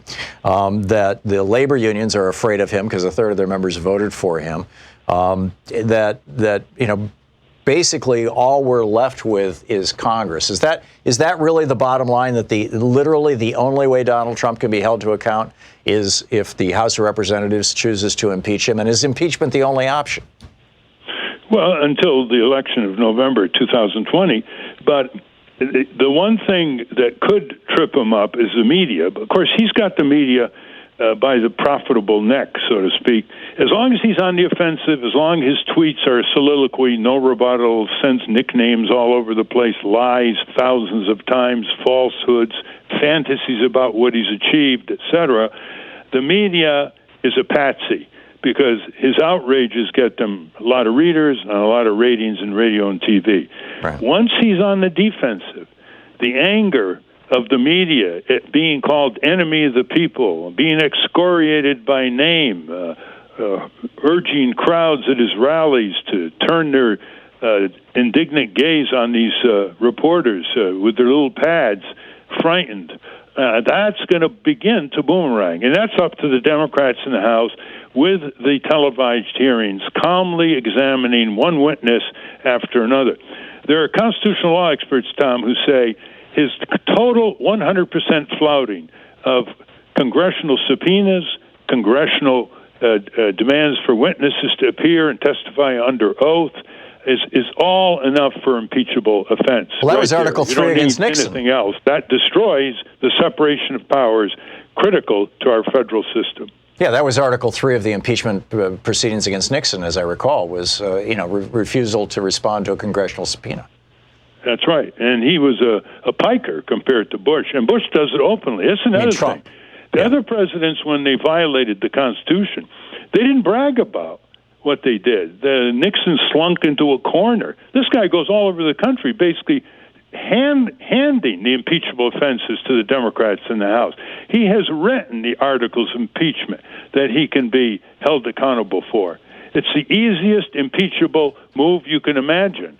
And it also will educate the public, including his supporters, that when you go down the road of despotism and clothe it with flowery lies, there's no one who is immune from being subservient to this despotism. And you got to watch out very carefully about how he's replaced members of his cabinet who would stand up to him politely and say, Mr. President, that's not proper. That's Secretary of Defense Mattis, or his Chief of Staff Kelly, and the Secretary of State Tillerson. He's gotten rid of all those, and he's put yes people in their place, which is a very dangerous wag the dog possibility. We know what that can do with his belligerent talk to Iran about Iran and other places. Yeah, God forbid. Ralph Nader. Ralph, it's always great talking with you. Thank you so much for dropping by today. Thank you, Tom. And go to ratsreformcongress.org. It's a fable, but it's quite serious. Congress is how we can turn this country around. Only 535 of them. 202-808-9925. We'll be back with your calls and thoughts and comments and whatnot on what's going on and how it worked out for you calling Congress right after this.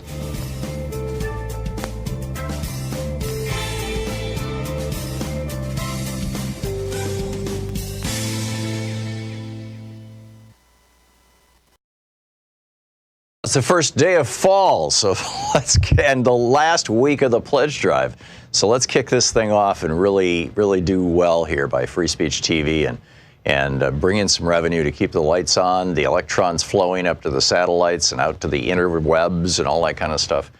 Now is the time. 877-378-8669 is the telephone number, and your call is very, very, very, very much appreciated. With a $20 gift, we have the Thom Hartmann, proud student of a Thom Hartmann University bumper stickers. With a $50 gift, you've got the Change the Channel Free Speech TV tote bag. With a $100 gift, you've got the Any Functional Adult. Yes, we'll take any functional adult. Even Mike Pence, well, define functional. Anyhow, any functional adult long sleeve shirt, sizes small through XXL large.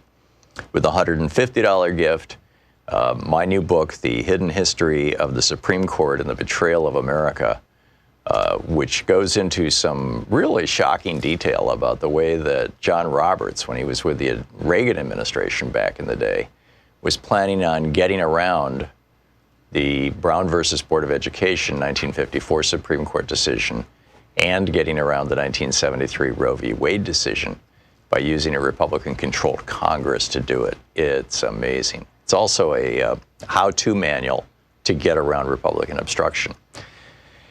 So anyhow, that's with a $150 gift, an autographed copy of my book. With the $250 gift, we've got a virtual meet and greet. Online, we'll get together.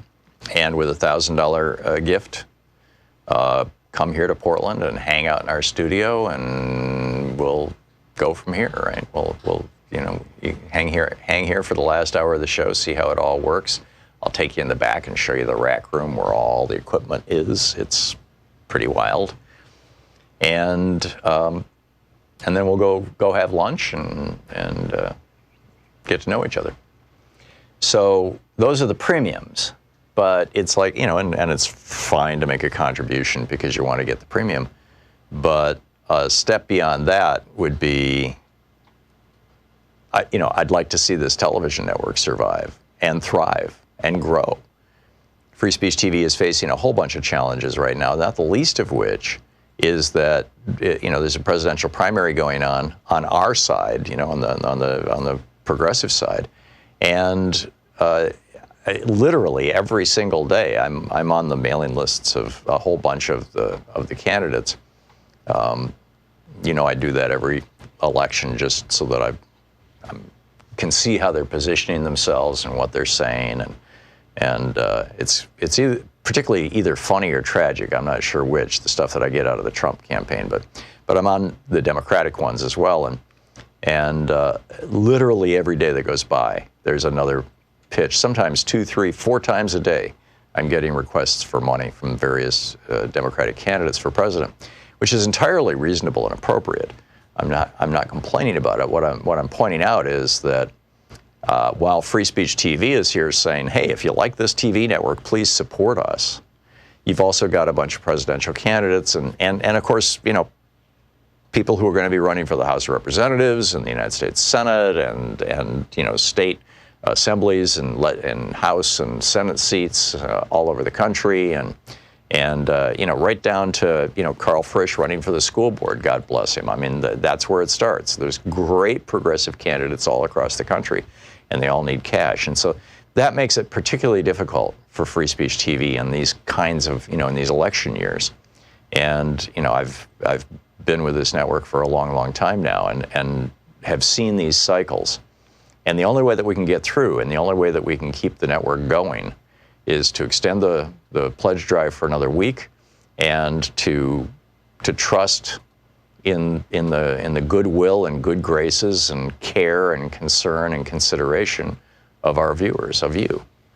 So if you have not made a contribution yet to Free Speech TV, please call now, 877-378-8669. Oh, I forgot to mention the $30 gift is the Trump Small Hand Soap. So anyhow, if you haven't called now, call and make a contribution, 877-378-8669. If you've already made a contribution and, hey, it's another week, you can skip, that latte at Starbucks just one day this week and send $5 or $10 to Free Speech TV instead. Consider making a small additional gift, just as a statement of support for this show and for this network. 877-378-8669. Our media landscape is such a disaster outside of Free Speech TV. When, I was flipping through the channels over the weekend, I was watching BBC and France 24 and actually getting news and finding out what's going on around the world, including what's going on here in the United States. Flip on the cable networks, and it's kind of all Trump show all the time, and not even in a good or useful way. I mean, I'm seeing the media now starting to pick up Donald Trump's memes. So anyhow, please call now 877-378-8669. We need you. Thank you. So every 5 years, the U.S. Department of Agriculture comes out with new guidelines, and we just put up a video over at thomhartmann.com for supporters of our program that talks about how the Trump administration, in this insanely corrupt deal with the $100 billion industry of ultra-processed, high-sugar, high-salt, high-fat foods that is literally killing 700,000 Americans a year, has said, oh, we're going to change the guidelines so that these fast food, high-processed food companies can shovel their stuff into our school lunch programs, into our kids. We're going to change the guidelines so people aren't informed about the importance of, dialing back somewhat on meat and on salt and sugar and all these other things. It's nuts. You can check the whole thing out over at thomhartmann.com. Look for the video for our, the supporters of our program at thomhartmann.com. Want to connect with the show online? You can find the Thom Hartmann Program on Facebook, Twitter, and Instagram.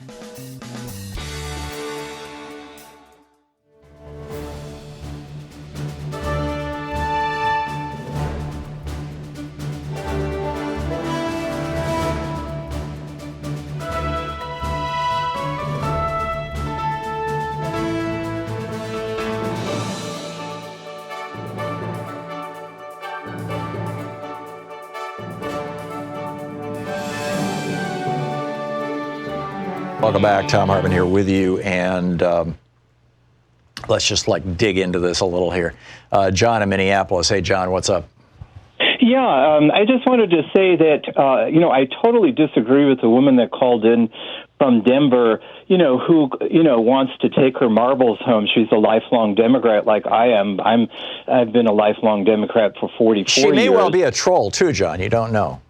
Yeah, but I wanted to say that this is the time where we should be most active, because democracy, I know it sounds really tinny, but democracy actually works. And what Ralph Nader said was pushing the Congress in that direction, and the political party and, the Democratic leadership is what we need to do. They drank the Kool-Aid, the, neoliberal Milton Friedman Kool-Aid, and it seemed like, even for myself, it seemed like, oh, well, I guess this is just, just works. Well, it doesn't. In the long run, all the critics of it that recognized it from the very beginning saw the flaw in it, and now we have to undo it, which is incredibly hard, but it is not impossible. Political economy can change, and people have changed. The opinion has changed. The young people have changed. The Sunrise Movement is proving this.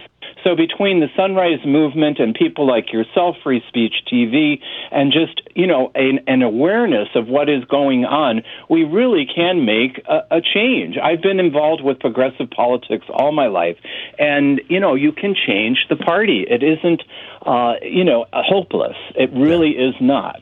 Yeah, I completely agree. And, very, very well said. Thank you very much, John. Spot on. Joan in Nashville, Tennessee. Hey, Joan, what's up?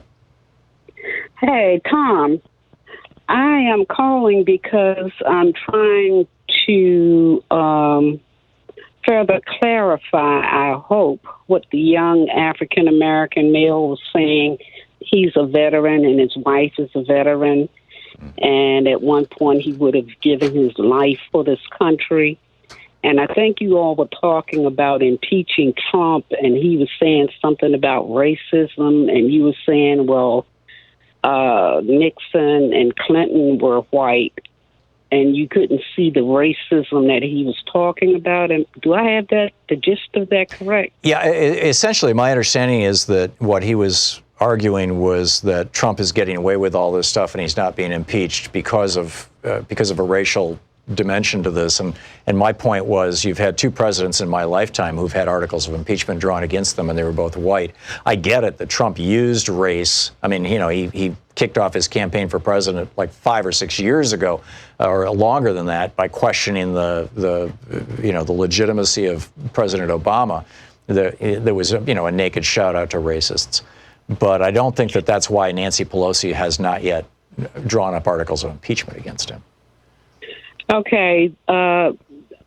I agree with, and I guess it's because I'm African American, and, the experiences of whites and African Americans in this country, the experiences are just so different. Mm-hmm. But I see it kind of like that young man did.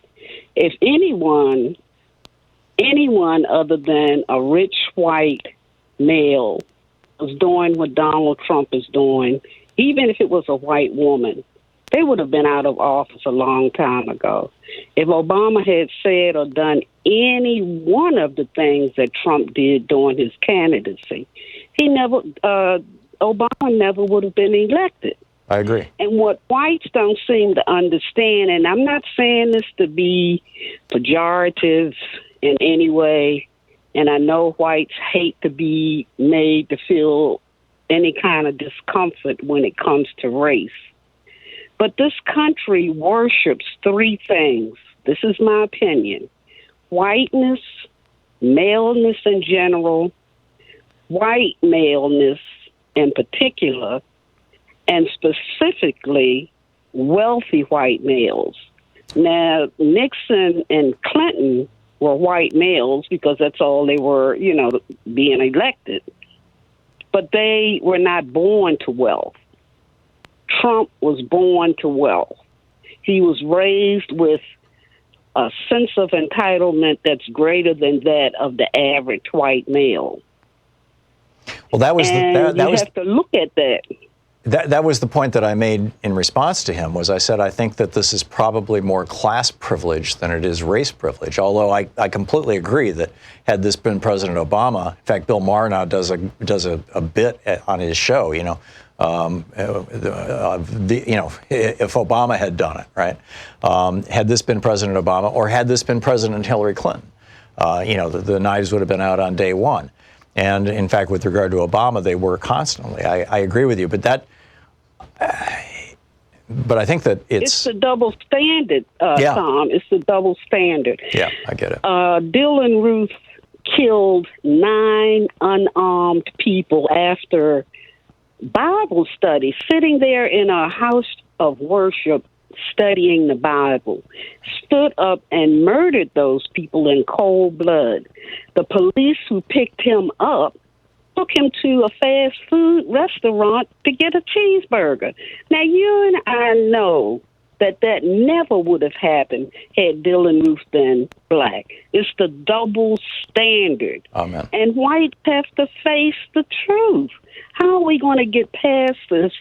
And change, of course, usually causes pain.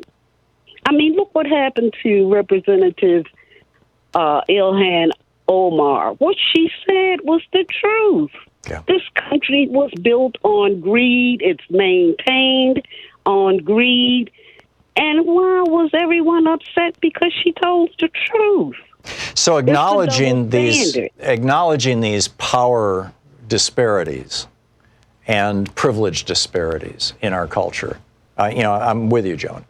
What do we do about Donald Trump disrespecting our presidency? You do what you would do if he was President Obama. If his skin color was black, you would do to him the same thing you would do to any black person. I was 21 years old the first time I voted, and I've never voted since then because I realized with that first vote that democracy is just a rigged system, rigged to protect white privilege. And I've never voted since then. I said, you fool me once, you'll never fool me again. I never voted again. And the person I voted for at that time was Nancy Pelosi's brother, Tommy D'Alessandro, because I'm originally from Baltimore. Yeah. And I've never cast a vote since But then. Joan, if every because African American in the country said it's a rigged system, screw it, I'm not going to vote, do you realize how destructive that would be to our processes? I'm sure you do. What has it gotten us? What has it gotten us? Well, I think it got us an African American president. It got us the Civil Rights Act. It got us the Voting Rights Act. African American president that did absolutely nothing for black people per se. Well, nothing. No president does it. And I mean, it's. But we can't just walk away from it, Joan. Well, what do you? I mean, you. What else?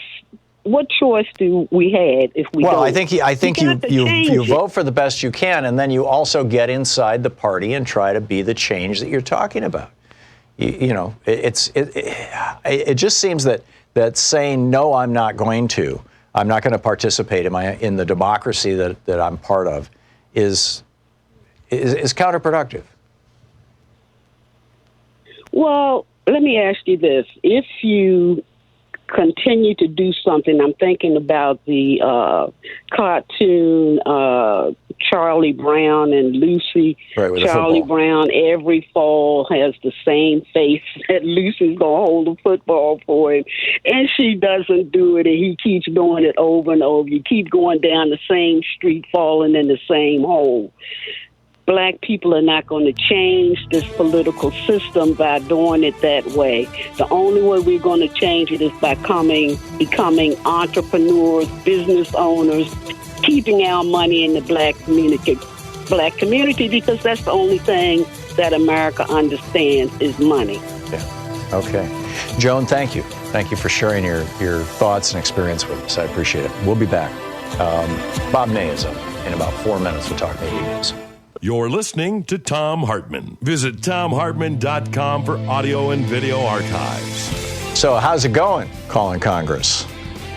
Where do you think we go from here? Stick around. We'll be right back.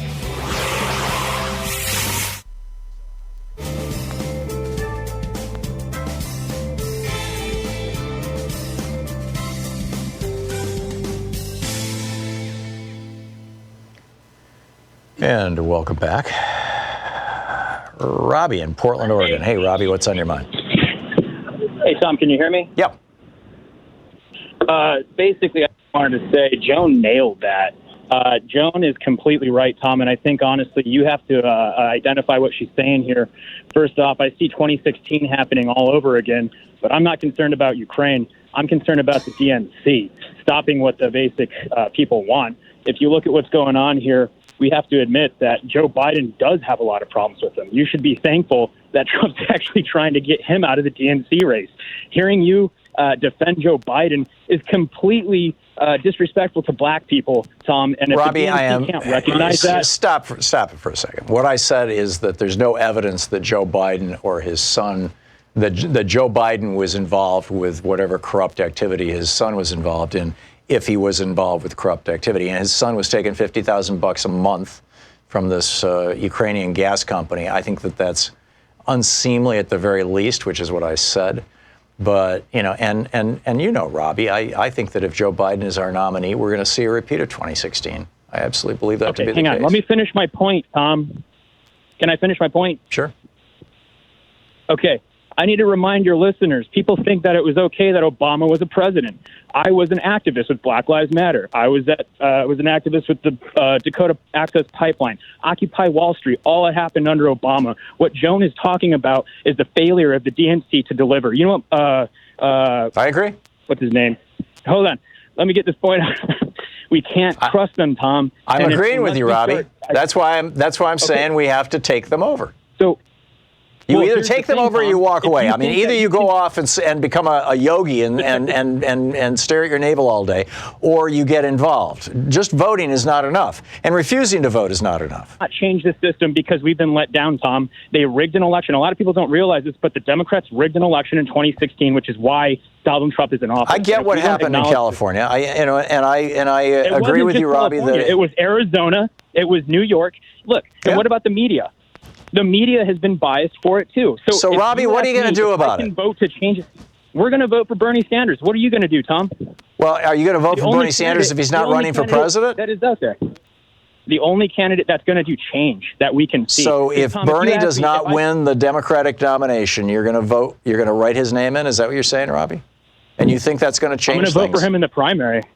Oh, well, of course. Hold on, Tom. Check this out. If you asked me if I could use the system, if we can vote to change the system, I'm going to say, look at Bernie Sanders. Look at 2016. What happened there? You can't use the system to change the system. And I'm going to be ready with Joan to actually do something about it, where you're going to keep trying to vote. You're going to stop voting, in other words? Joe Biden, if you're going to convince us to vote for Joe Biden, who's the most racist candidate on the Democratic thing. I'm not trying to convince you to vote for Joe Biden, Robbie, but what I am saying is... Hearing you and his busing laws was ridiculous. And I can't believe you did that. Robbie, the simple fact of the matter is that we can either ignore what's going on, which sounds like what you're talking about, or we can get ourselves involved in what's going on. This isn't, just voting or not voting is nowhere near enough to solve the problems that we have. In fact, that's arguably why we have the problems we have. Robbie, thanks for the call. We'll be back. We're going to check in with Bob Ney with Talk Media News right after this. Stick around.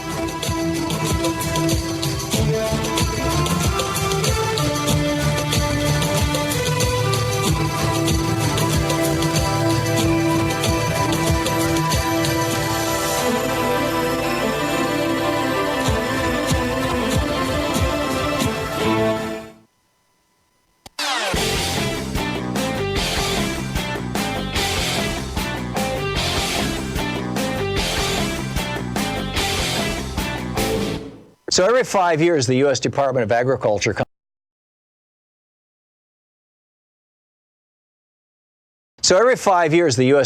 Agriculture comes out with new guidelines, and we just put up a video over at ThomHartmann.com for supporters of our program that talks about how the Trump administration, in this insanely corrupt deal with the $100 billion industry of ultra-processed, high-sugar, high-salt, high-fat foods that is literally killing 700,000 Americans a year, has said, oh, we're going to change the guidelines so that these fast food, high-processed food companies can shovel their stuff into our school lunch programs, into our kids. We're going to change the guidelines so people aren't informed about the importance of dialing back somewhat on meat and on salt and sugar and all these other things. It's nuts. You can check the whole thing out over at ThomHartmann.com. Look for the video for our, the supporters of our program at ThomHartmann.com. So let's check in with Talk Media News and find out what's up in the world today. On the line with us is Bob Ney with Talk Media News. Hey, Bob, what's going on? Well, hello, Tom. Well, there's so much going on. I don't want to miss the beginning of this story for Wednesday, and that's why I just wanted to mention it first. And anything else, want to go into Ukraine or anything, we can. But I wanted to mention that on this Wednesday coming up will be the first hearing on Speaker Pelosi's bill, and that would be the drug pricing bill. And I think at some point in time, because people have said, well, the Senate's not going to do anything, I don't think that's the case. I think that the Speaker's bill is going to have some traction. I think it's, it's frankly an election year issue on the pricing of big pharma and what happens with the pharmaceutical industry, Tom, that there actually is going to be some juice and power to this bill depending on how the Democratic side handles it in the House. Bob, what's your sense of where Congress is at with regard to impeachment, and how might that change if on Thursday the Director of National Intelligence doesn't show up or does show up and pulls a more polite version of Corey Lewandowski? I don't think he'll be able to pull off the Lewandowski version himself. But I would say that the issue at hand is, let's separate here.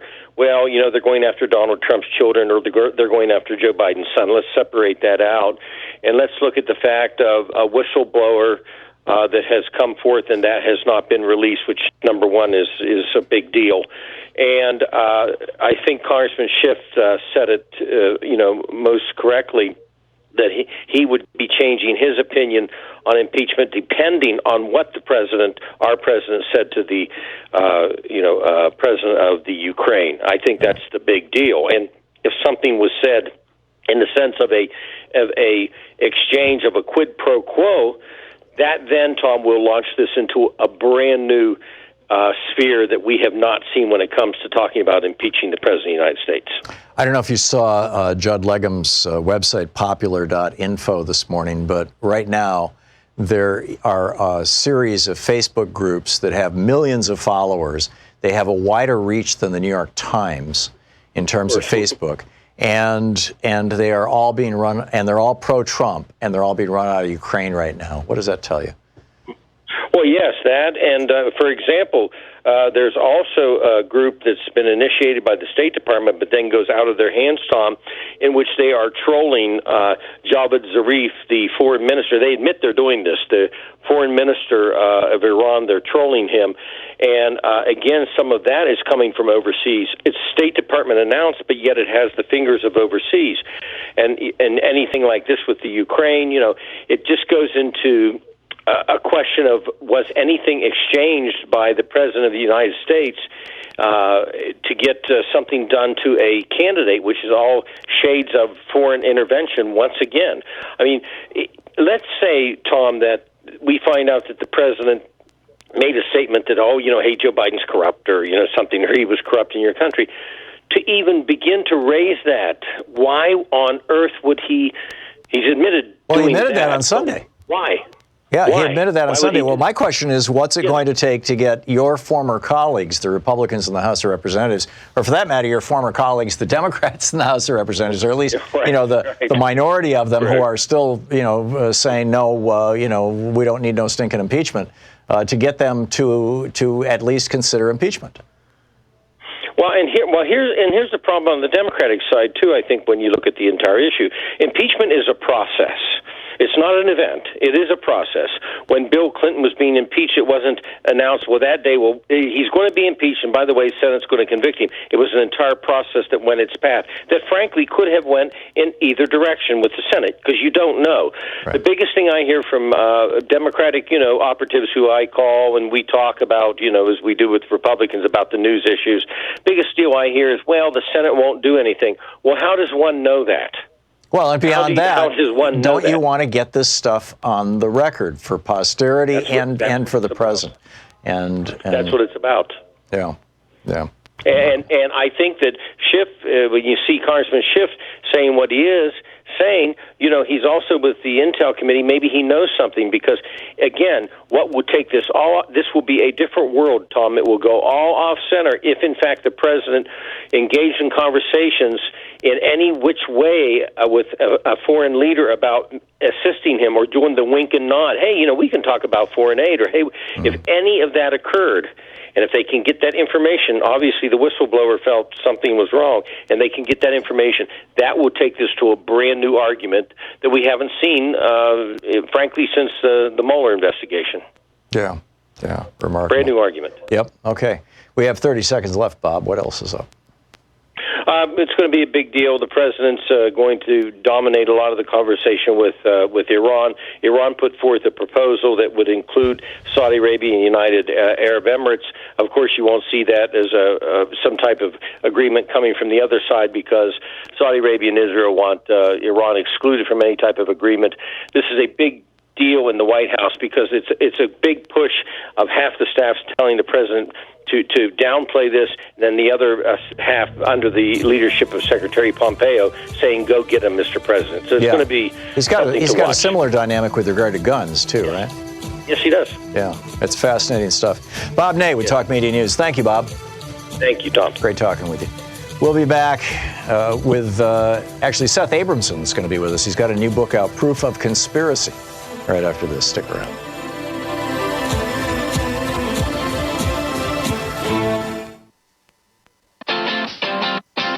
You're listening to Thom Hartmann.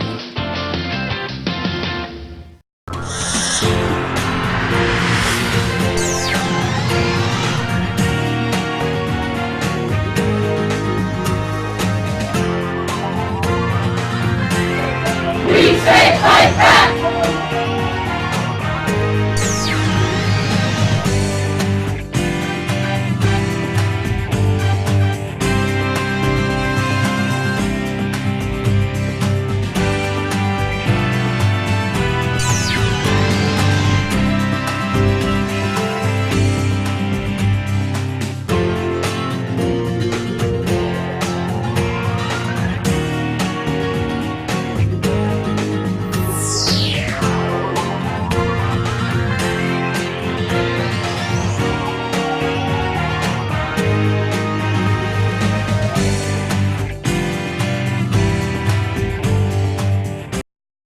the first day of fall, so and the last week of the pledge drive. So let's kick this thing off and really do well here by Free Speech TV and bring in some revenue to keep the lights on, the electrons flowing up to the satellites and out to the interwebs and all that kind of stuff.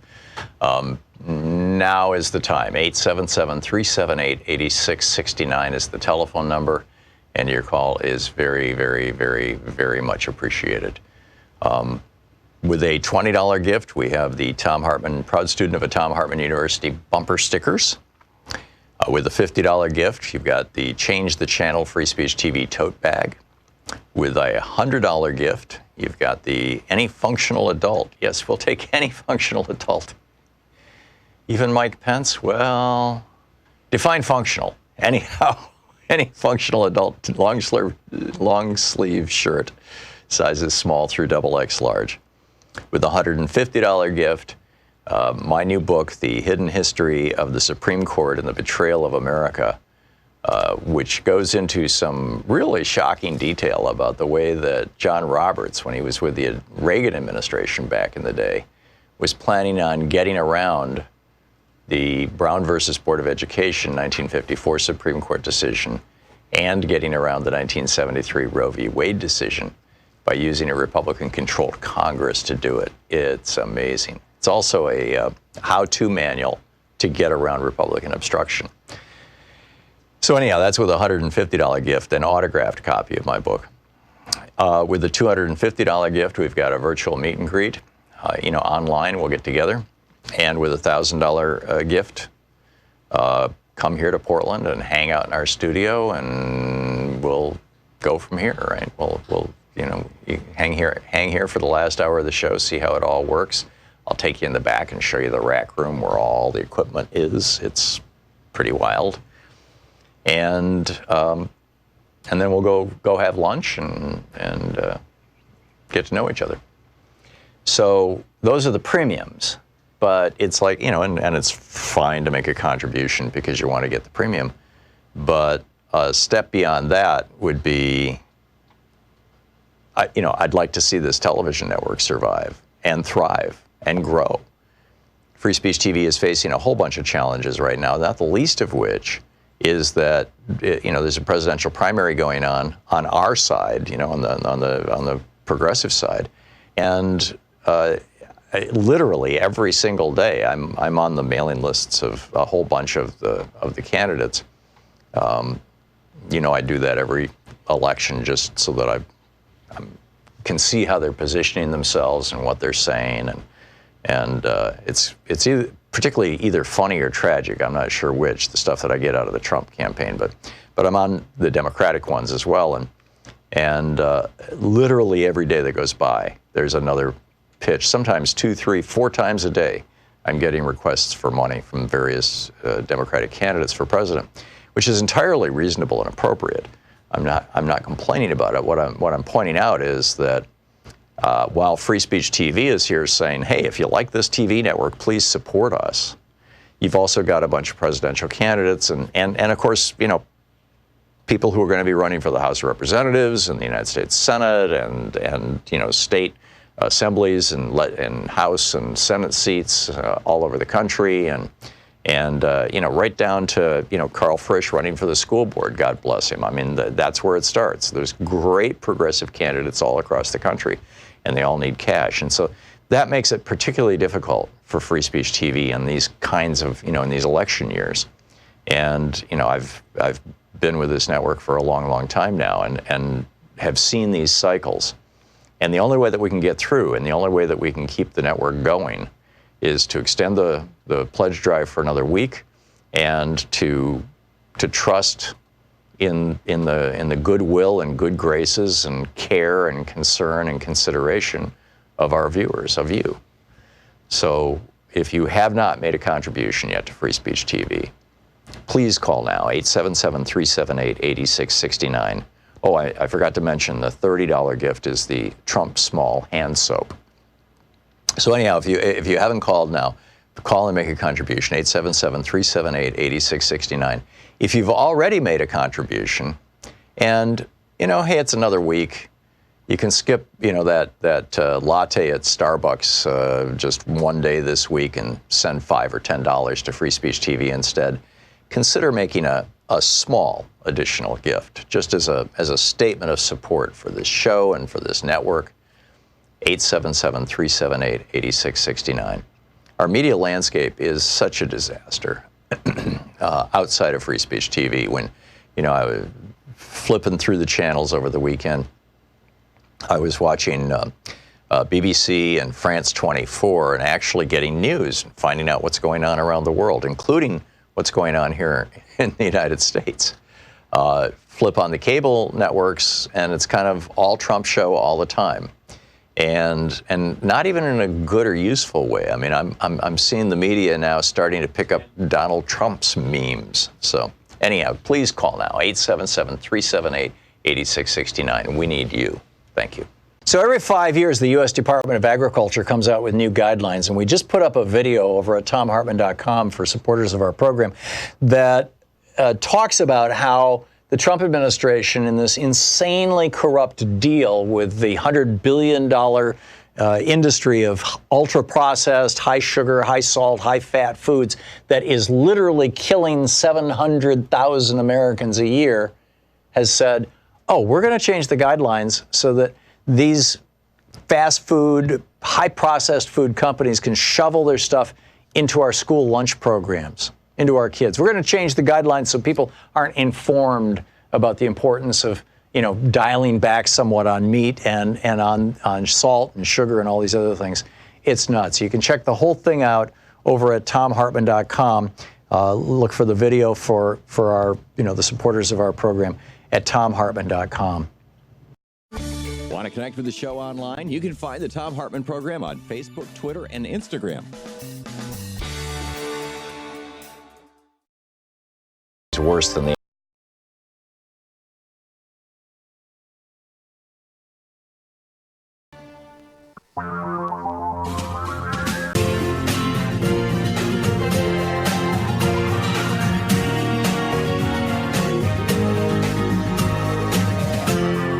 This is the Thom Hartmann Program.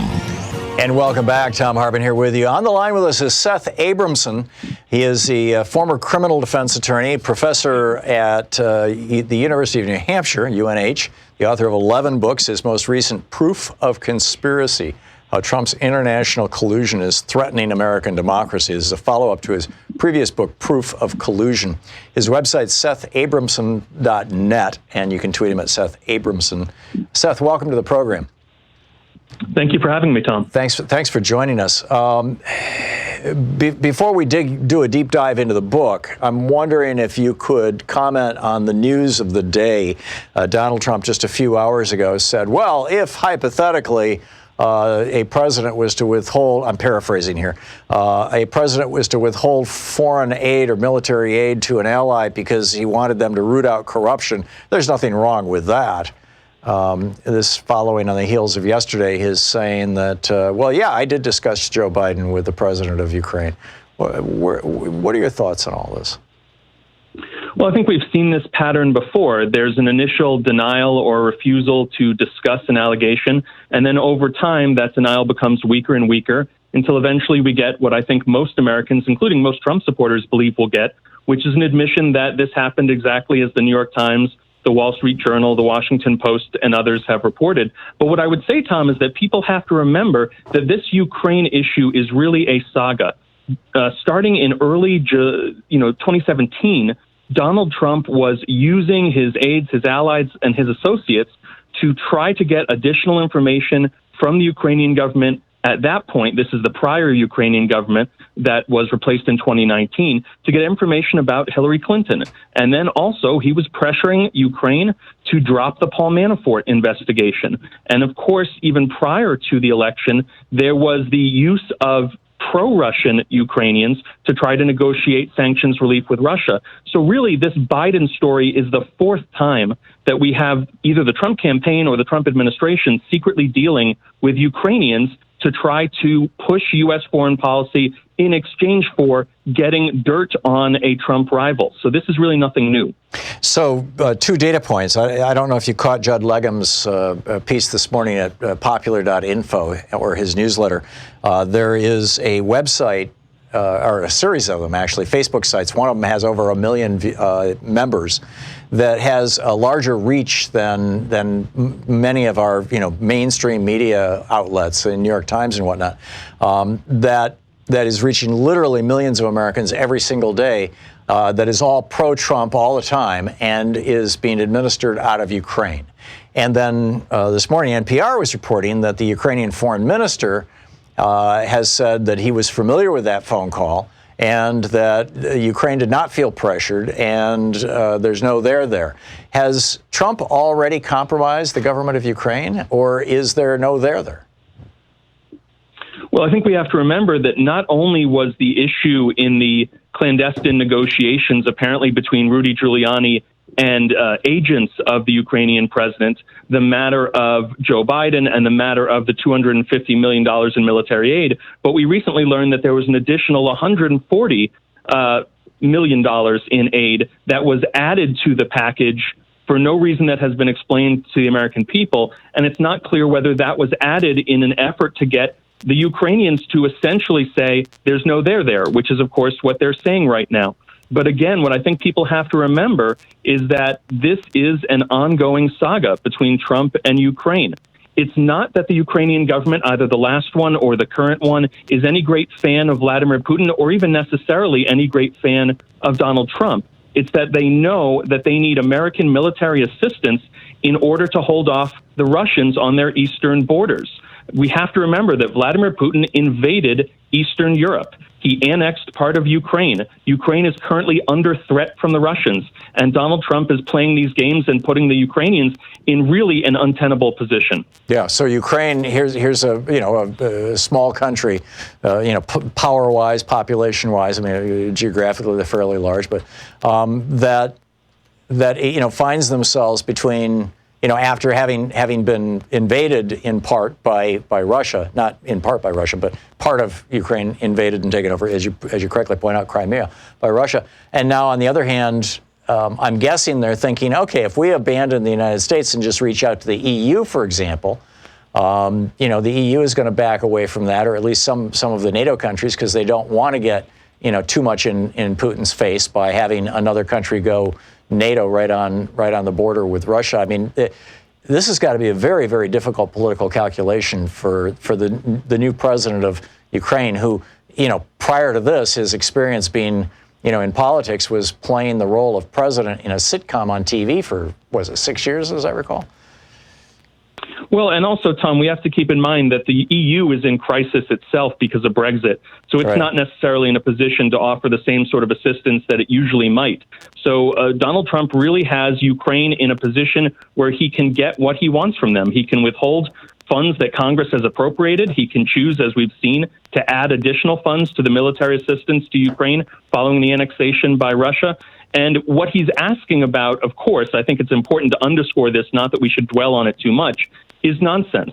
This was a prosecutor in Ukraine who Joe Biden wanted removed, but so did most Western nations. So did almost everyone who was looking at the activities of this particular prosecutor. He was considered to be corrupt. There was a broad push in the West to get him removed so that corruption could be investigated in Ukraine, including, by the way, the Paul Manafort investigation, which was a corruption investigation that Donald Trump strongly opposed, and he tried to get terminated. So when he says that he cares about Ukraine and corruption, in fact, he's fought Ukraine's attempts to fight corruption. And in fact, Joe Biden got or assisted, among many others, in getting this Ukrainian prosecutor fired, who the entire West wanted fired because he was not effectively investigating corruption in Ukraine.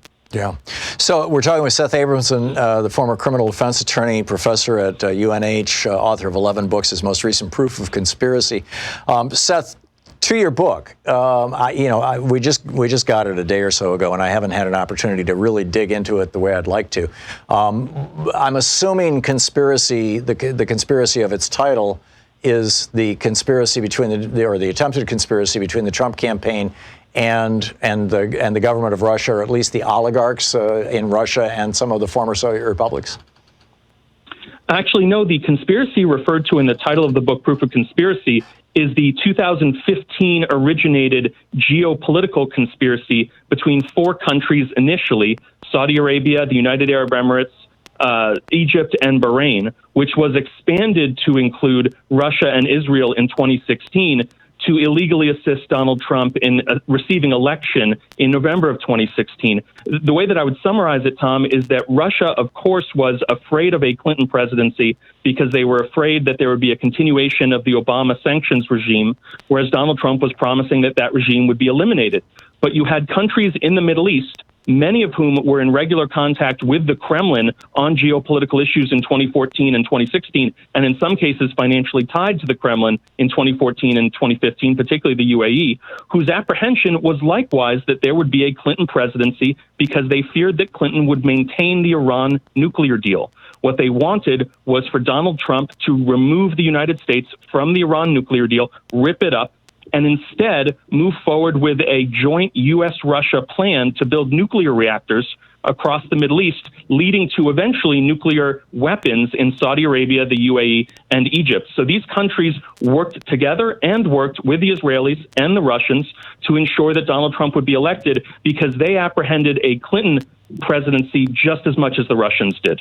So I think most Americans who even have a passing familiarity with Bob Mueller's report get that, a lot of activity was directed out of Russia to support Donald Trump. Russia was poking into election systems. There were Russians operating out of St. Petersburg, the Internet Research Agency, doing all these posts on Facebook and whatnot. How did Saudi Arabia and the UAE and Israel and Bahrain, how did these other countries interfere in our election? Well, let me say first, because some people might be wondering, who've read the Mueller report, particularly Volume 1, which is what we're talking about here, they might wonder, why is there virtually no reference to Saudi Arabia, the United Arab Emirates, Israel, Egypt, Bahrain? And the answer is that on page 10 of Volume 1, Robert Mueller says that all counterintelligence information was removed from the Mueller report and instead was referred to the FBI Counterintelligence Division. So essentially, for practical purposes, that means that any information that was not directly related to the U.S.-Russia relationship, so information about Saudi Arabia, UAE, Israel, Bahrain, and Egypt, deliberately was kept out of the Mueller report so that the FBI Counterintelligence Division could analyze it and presumably eventually give a briefing to Congress. And that's why people who have read Volume 1 would not know about a lot of the information that's in Proof of Conspiracy. But the short version, Tom, the answer to your question is that these countries worked together in an effort that dovetailed with the Kremlin's effort.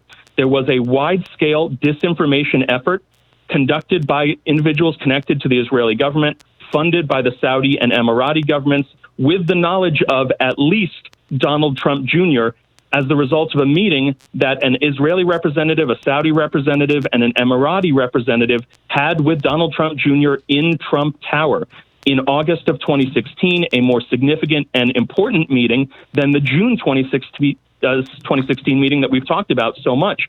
This, like the June 2016 meeting, was reported by the New York Times. So we know the meeting happened. We know the offer of illegal election assistance was made. We know that Donald Trump Jr. Responded approvingly.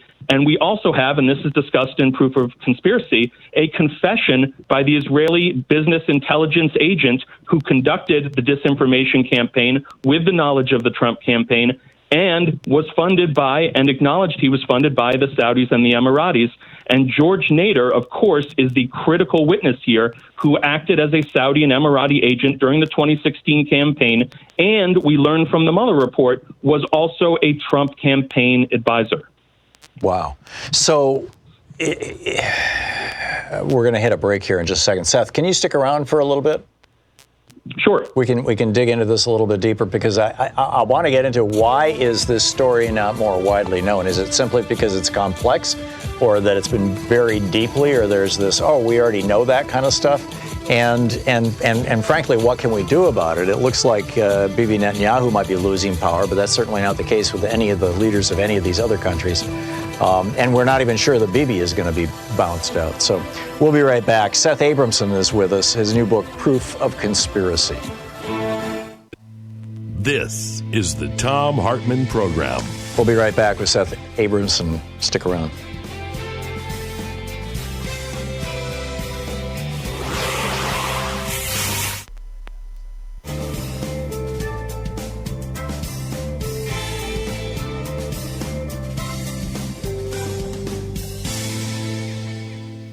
And welcome back. So, Seth, why is it that, you wrote a, 500, almost a 600-page book here laying all this stuff out. Why is this not more widely known? So, Tom, the simple answer is that Russia is a hostile foreign power. And that is why it was appropriate for Russia to be the subject of Volume 1 of the Mueller report, which was going to be released publicly in its general substance. Obviously, there were a lot of redactions, but significant substance of Volume 1 was going to be released to the American public. The problem and the reason that the FBI Counterintelligence Division had to take the lead with all this other information that's discussed in Proof of Conspiracy is that that's a geopolitical conspiracy between a number of our allies, Saudi Arabia, the UAE, Israel, Bahrain, and Egypt. It's an incredibly sensitive topic, but also I would note this. It's a topic in terms of the volume and complexity of the facts that fall under its general heading. It is possibly 500% larger in size than what's contained in the Mueller report.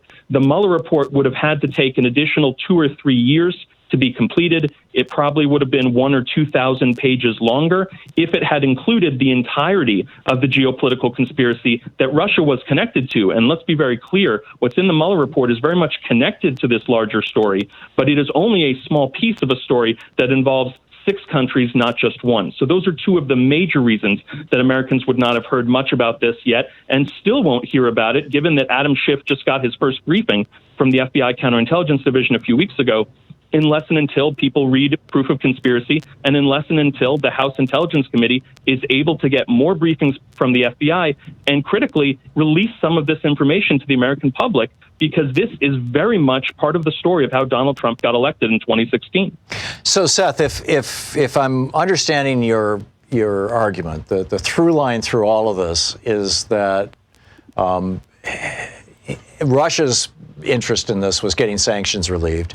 The interests specifically of Saudi Arabia and Egypt was that they wanted to get nuclear weapons. Why would Israel go along with arming with nukes Saudi Arabia and Egypt? Very good question. And of course, all I've told you so far is what one half of the agreement was. The question, of course, is what was Donald Trump going to get in return? What were these countries going to get in return in exchange for dropping sanctions on Russia, in exchange for engaging in a massive joint effort with the Russians to build nuclear reactors in Saudi Arabia, Egypt, and the UAE? And the answer is that in exchange, the Russians would withdraw much of their support for Iranian proxies in Syria and much of their support generally for Iran, thereby enabling a new coalition that would be pro-Israel and pro-United States in the Sunni Arab world to arise that would eventually make war on Iran. That was the long-term goal. Bibi Netanyahu publicly said, this was reported internationally, that the goal that he had and the goal he was developing with his allies, and that included Saudi Arabia and the United Arab Emirates, was to, quote-unquote, make war on Iran. And so Israel has gotten to a point, a détente, if you will, with the Saudis and the Emiratis, where they believe that they can fight alongside them in a war against Iran, provided that the United States helps and Russia pulls back. Remarkable. Can you stick around just a couple more minutes? Sure. Great. We'll be right back with Seth Abramson, his new book, Proof of Conspiracy, How Trump's International Collusion is Threatening American Democracy. Stick around. We'll be right back.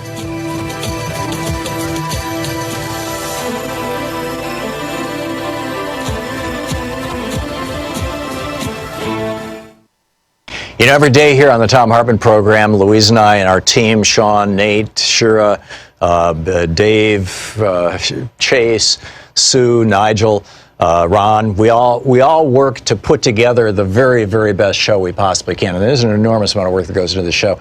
And one of the things that comes out of that is a lot of content, a lot of specific information that we go through and we dig out and, we want to share with you. And Sue puts that into our newsletter every week. And I think you will, if you don't already receive our newsletter, it comes in email every day, about an hour after we're off the air, or maybe a couple hours after we're off the air. And Sue goes through and pulls literally every link to every story that we talked about and puts it into the newsletter. It's free.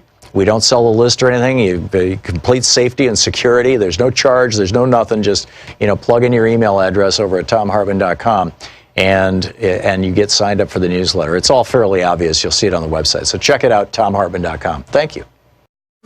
Want to connect with the show online? You can find the Thom Hartmann Program on Facebook, Twitter, and Instagram.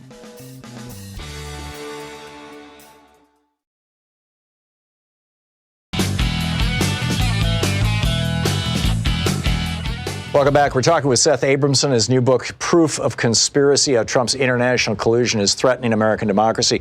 Just to recap real quickly, Seth, there was a conspiracy essentially between Russia, Israel, the United Arab Emirates, Bahrain, Saudi Arabia, and Egypt. Am I missing somebody there? No, that's correct. Okay. Those 6 countries. Between those countries and the Trump campaign, to get the sanctions lifted in order to get Donald Trump elected, so that the outcome could be that the sanctions on Russia would be lifted. Russia would then participate with the Sunni Arab world in creating a pro-Israel, pro-Russia, pro-America kind of triumvirate or whatever, a new international alignment. And out of that, Saudi Arabia, the United Arab Emirates, and Egypt would all get nuclear reactors and thus ultimately nuclear weapons, because now we're all on the same side. And all of this hinged on getting Donald Trump into the White House. Is that an accurate recap, super fast recap? It is, but I want to add, Tom, that there's some other major stories that dovetail with this. People don't realize that Israel has been selling cyber hacking and cyber spying technology to the Saudis and the Emiratis for several years, that the Emiratis since 2014 have been involved in a multi-billion-dollar joint investment program with the Kremlin, that Trump-Russia advisor George Nader went to the Kremlin numerous times prior to the election while he was also advising the UAE and Saudi Arabia. And these countries have all sorts of connections that are documented. Benjamin Netanyahu had secret meetings with the Emiratis about the Iran issue during the 2016 election process. During the transition period, the Trump transition team was meeting with Saudi intelligence, meeting with the Emiratis to discuss economic sabotage and espionage against Iran. There are so many facets to this that have been reported by major media, and that's why Proof of Conspiracy is such a big book. Yeah, and highly recommended. Seth, I have only a half a minute before we hit a break here at the bottom of the hour that I can't get around. What can we do about this? I think what needs to happen is that the FBI counterintelligence division needs to not make the mistake that U.S. intelligence made around the time of 9/11. They need to be forthcoming. They need to share information with other agencies, share information with the House and Senate intelligence committees, and then those committees need to do all they can to hold as many open hearings as they can and give Americans as much information prior to the 2020 election, hopefully prior to 2020, about what happened and what's in this massive FBI counterintelligence stock of information that they have. Real quickly, does Adam Schiff know what's in your book? He knows a significant portion of it, and I think he'd like to know even more. Yeah, okay. Well, I hope he reads it. Seth Abramson, the new book, Proof of Conspiracy, How Trump's International Collusion is Threatening American Democracy. Seth, thanks for writing the book, and thanks for dropping by today. Thanks for having me, Tom. My pleasure. Good talking with you. I hope it goes far and wide. We'll be back. You're listening to the Thom Hartmann Program. Call 202-808-9925. I'll be picking up your phone calls right after the break, starting with Laura in Santa Rosa, right after this.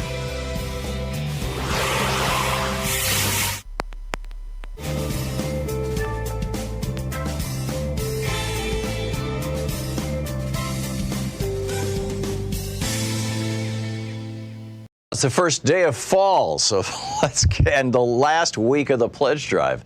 So let's kick this thing off and really do well here by Free Speech TV and bring in some revenue to keep the lights on, the electrons flowing up to the satellites and out to the interwebs and all that kind of stuff.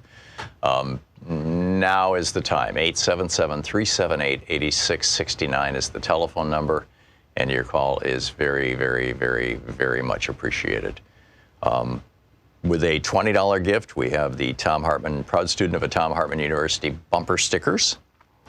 With a $50 gift, you've got the Change the Channel Free Speech TV tote bag. With a $100 gift, you've got the Any Functional Adult. Yes, we'll take any functional adult. Even Mike Pence, well, define functional. Anyhow, any functional adult, long sleeve shirt, sizes small through XXL large.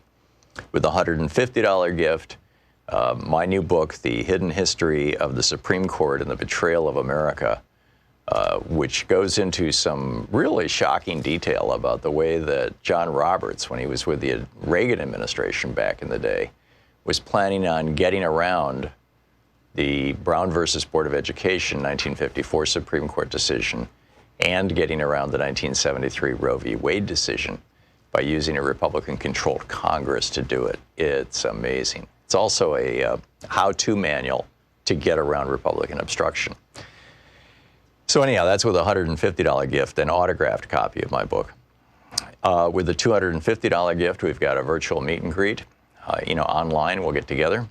And with a $1,000 gift, come here to Portland and hang out in our studio, and we'll go from here, right? We'll you hang here for the last hour of the show, see how it all works. I'll take you in the back and show you the rack room where all the equipment is. It's pretty wild. And then we'll go have lunch and get to know each other. So those are the premiums. But it's like, and it's fine to make a contribution because you want to get the premium. But a step beyond that would be, I'd like to see this television network survive and thrive and grow. Free Speech TV is facing a whole bunch of challenges right now, not the least of which is that, there's a presidential primary going on our side, on the progressive side. And literally every single day, I'm on the mailing lists of a whole bunch of the candidates. I do that every election just so that I can see how they're positioning themselves and what they're saying, and it's particularly either funny or tragic. I'm not sure which, the stuff that I get out of the Trump campaign, but I'm on the Democratic ones as well, and literally every day that goes by, there's another pitch. Sometimes 2, 3, 4 times a day, I'm getting requests for money from various Democratic candidates for president, which is entirely reasonable and appropriate. I'm not complaining about it. What I'm pointing out is that while Free Speech TV is here saying, hey, if you like this TV network, please support us, you've also got a bunch of presidential candidates and of course, people who are going to be running for the House of Representatives and the United States Senate and state assemblies and House and Senate seats all over the country, and right down to Carl Frisch running for the school board. God bless him. I mean, that's where it starts. There's great progressive candidates all across the country, and they all need cash, and so that makes it particularly difficult for Free Speech TV in these kinds of in these election years. And I've been with this network for a long, long time now, and have seen these cycles. And the only way that we can get through, and the only way that we can keep the network going, is to extend the pledge drive for another week, and to trust in the goodwill and good graces and care and concern and consideration of our viewers, of you. So if you have not made a contribution yet to Free Speech TV, please call now, 877-378-8669. Oh, I forgot to mention the $30 gift is the Trump Small hand soap. So anyhow, if you haven't called now, call and make a contribution, 877-378-8669. If you've already made a contribution and, hey, it's another week, you can skip, that latte at Starbucks just one day this week and send $5 or $10 to Free Speech TV instead. Consider making a a small additional gift, just as a statement of support for this show and for this network, 877-378-8669. Our media landscape is such a disaster outside of Free Speech TV. When, I was flipping through the channels over the weekend, I was watching BBC and France 24 and actually getting news and finding out what's going on around the world, including what's going on here in the United States. Flip on the cable networks, and it's kind of all Trump show all the time, and not even in a good or useful way. I mean, I'm seeing the media now starting to pick up Donald Trump's memes. So anyhow, please call now, 877-378-8669. We need you. Thank you. Want to connect with the show online? You can find the Thom Hartmann Program on Facebook, Twitter, and Instagram.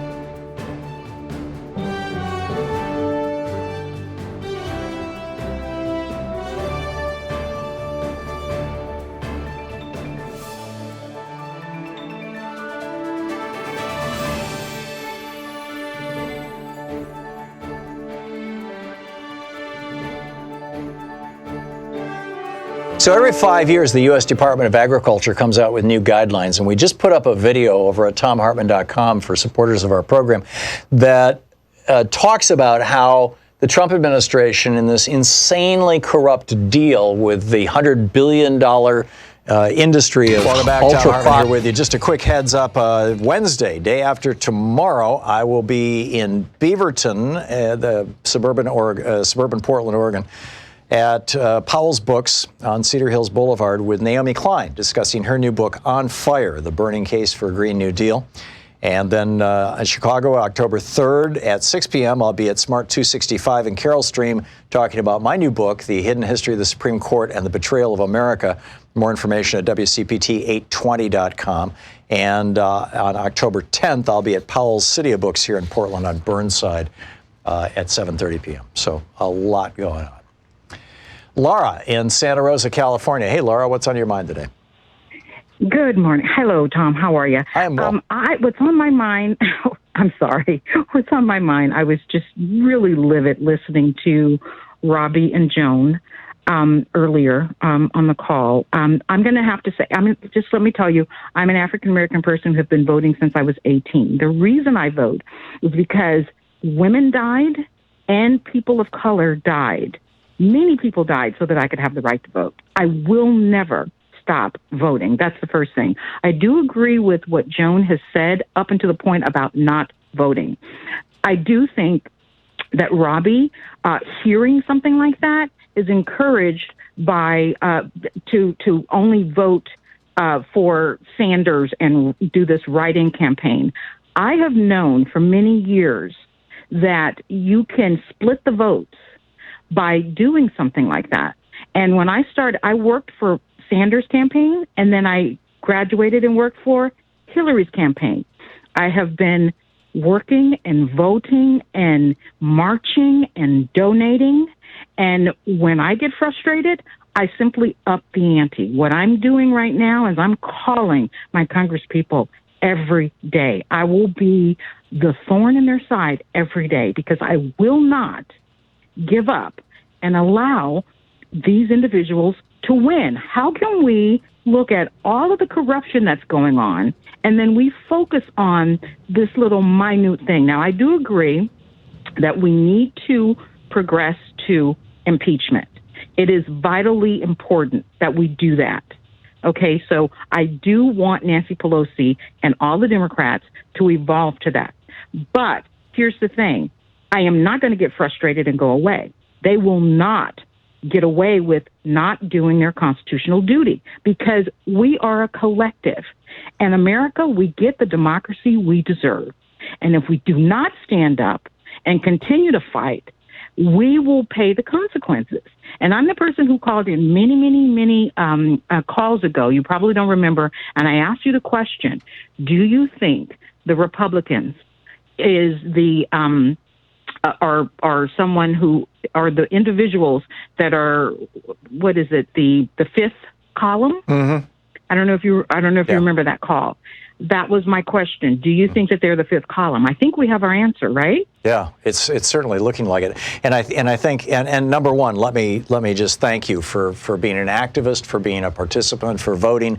I was with Joan right up until she said, therefore, I'm not going to vote. And at that point, she lost me too. And Robbie thinking that he can write Bernie Sanders' name in if Bernie's not the nominee. And that's going to do anything other than basically be one more vote for Donald Trump is just, sadly mistaken. But I would take it even a step further after what we just heard from Seth Abramson. If his book is true, and it's 600 pages of documents and details and footnotes and all this kind of stuff. If this is true, that this coalition of countries, including Russia, Israel, the UAE, Bahrain, Saudi Arabia, and Egypt, conspired to flip our election for Donald Trump in 2016, and in all probability are doing it again for 2020. The thing that concerns me the most out of that is that the only country in that entire list that's actually a democracy is Israel, and I don't think that this is the Israeli government doing this. I think it's Bibi Netanyahu and his party. And I think that his tendencies toward autocracy are as strong as Donald Trump's. We're still theoretically a democracy too. What this tells me is that, the ascendant, essentially international conspiracy in the world right now is one of autocracy, of strongman governments. I mean, we saw this with Trump with Modi yesterday. You see it with Trump with Duterte in the Philippines. You see it with Trump with, Erdogan in Turkey. I mean, he's just the only people that he's getting down with, being friendly with, hanging on to, hugging, are autocrats and dictators. It's just, Exactly. And we can't just sit back and allow this to happen. Yeah. As I said, we get the democracy we deserve. And if we're just going to give up, all we're going to do is complain and do nothing about it, then we are equally as responsible. Yes. So we have to become more active, no matter how painful it is. I am really tired of marching. I'm too old for this. I am tired of marching, but I will not stop. I am tired of donating. I will not stop. And I'm going to tell you something. I've decided, instead of calling every now and then, I'm going to up the ante and start calling every day to remind the Democrats that I support impeachment, and they have to do their constitutional duty. This is not about what's politically expedient. This is not about getting people in Trump land to vote for them or to continue to vote for them. Because as a person who stood up for Sanders and Hillary, I feel as if I have been everything that I worked for is being ignored and taken for granted. Yeah. We all stood up for the right thing. Look, just plain and simple, as my father say, do it simply because it's the right thing to do. Brilliant. Laura, you said it so much better than I could have. I thank you so much, and for people who want to follow your example and call their member of Congress and encourage impeachment, et cetera, the number is 202-225-3121 or 224-3121. It used to be one was for the House and one was for the Senate. Now both of them, you can get to either one from either one. Laura, thank you so much for the call. It's great to hear from you. Thank you. God bless, Tom. Thanks. Thank you for all the work that you do. I'll take all the blessings I can get. Thank you, Laura. Jay in Naperville, Illinois. Hey, Jay, what's on your mind today? Jay? No Jay. Okay, Jeff in West Los Angeles. Hey, Jeff, what's on your mind? Hey, Tom, how are you today? I was hoping we could talk about the Constitution a little bit. Okay. All this discussion about impeaching Trump, Article 3, Section 3.1 clearly defines crimes against the United States. It is the section of the Constitution that defines treason, and it goes on to say that treason is defined as a crime against the United States. You need to define the crime. For instance, in Paul Manafort's case, conspiracy against the United States. The crime has to be defined of what it is and who the aggrieved person or entity is. Where are you going with this, Jeff? What's your point? Make your point and then support it rather than going the other way around. Okay, I apologize. There is a way to remove Trump without impeachment because the Founding Fathers did anticipate this very scenario where the President of the United States could betray his country. You will see in Article 2, Section 2.4, it says quite clearly, it's just one sentence, the President and Vice President or all officers of the United States government shall be removed from office upon conviction of, impeachment for, and conviction of treason, bribery, and all other high crimes. However, Article 3, Section 3.2 says that the Congress has the power to declare the punishment of treason. No two-thirds majority. It's a simple majority.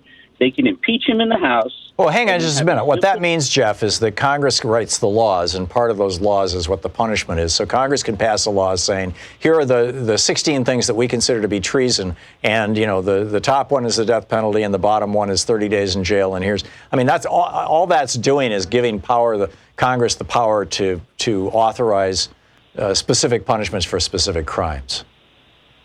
Okay, then, and also, am I incorrect in the assumption when it says in the? Let me add to that, Jeff. Once Congress passes a law that says this is illegal and here's what the punishment is for it, then because it's now part of the U.S. Code of Law, the remedy for that is for the Justice Department. That would be William Barr. Through federal prosecutors, assuming that we're talking a federal crime here, to bring charges. And I'm not holding my breath that William Barr is going to bring any charges against Donald Trump or anybody else in his administration. And so one other point. Now, it also says quite clearly that the president has full power of the pardon, and then it says semicolon. Except for impeachment. It says except in cases of impeachment. Right. So does that mean if Donald Trump is being impeached, he does not have the power to pardon himself? Or does that possibly mean because he is the president, he is not allowed to pardon anybody, including himself? Nobody's really sure, Jeff, because it's never been adjudicated by the Supreme Court. But it seems to suggest that if Donald Trump, for example, was on the verge of being impeached, and he was on the verge of being impeached because of testimony from, say, Michael Cohen, and he was to say to Michael Cohen, "Hey, I'll give you a pardon if you'll refuse to testify," that pardon would not be legal. That's my understanding of how broadly that's understood. But there could, again, this has not been adjudicated, so there's some ambiguity around it. Jeff, thanks for the call. Lori in Portland. Hey, Lori, what's up? Hi, I wanted to say we called our Congress people and Nancy Pelosi, my 20-year-old son, and I. Good on you. And by the way, he had his first onslaught of verbal racism this year and was pretty upset by it. But what I wanted to talk about was I don't know that it's so much racism that's not getting him impeached, that because he's white. I believe that it's in part because of the narcissism, because I was in a relationship for many years that took me many years to get out. And I saw the destruction when I was in support groups of people fighting, and you had to hire special lawyers, specially trained medical people in trying to, you had to hire specially trained people in order to get around the crazy making that the narcissists do. And I see him doing that with our entire country. So are you saying, Lori, that Trump is essentially an abusive husband and America is the long-suffering wife who keeps, following the cliche or the stereotype, keeps going back for more or doesn't stand up strongly enough? Yeah, and how I see him just keep getting away with what he's getting away with. I've seen people in support groups whose husbands or wives had no interest in the kids, but as soon as they brought up divorce, they were in court over and over and over for fighting for custody of the kids because it was the chaos that they thrived on. And one other thing I'd like to say is that one of the sayings in the support group is that they're really smart, but they're really dumb. And what I mean by that is he can do all these things and build all these companies, but it was the dumb things that would bring these people down, like emails, and in Trump's case, stating out loud, well, yeah, so maybe I did have a conversation. Those are all the things that time after time would bring these people down. Yeah. And I feel like that's finally what'll do it for Trump, is he's going to say one too many things because he doesn't think he has to follow the rules. That's how they are. From your lips to God's ears, Lori. Let's hope so. You make a strong and compelling case, and the idea that Trump A, has been an abusive husband. That's what Ivana, his first wife, said. B, that he's doing it to our country. I think that's brilliant. I agree with you. Lori, thank you. You're listening to Thom Hartmann. Visit thomhartmann.com for audio and video archives. Back with more of your calls in just a moment. It's 48 minutes past the hour.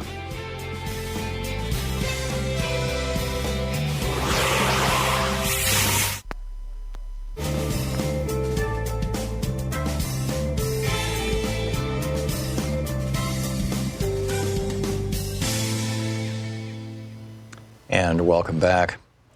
Lynn in El Segundo, California. Hey, Lynn, what's on your mind today?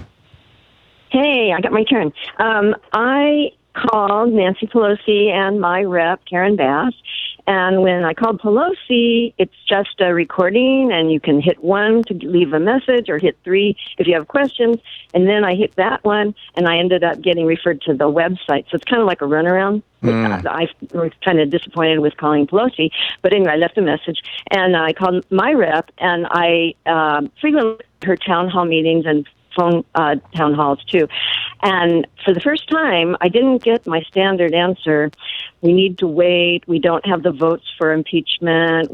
Let the committees do their investigating. Instead of that, the staff member just said, I have no public statement right now. And I asked, well, when will you think you have one? And he said, we don't know. We're waiting. So I kind of think something's in the works. Yeah. Who's your member of Congress, then?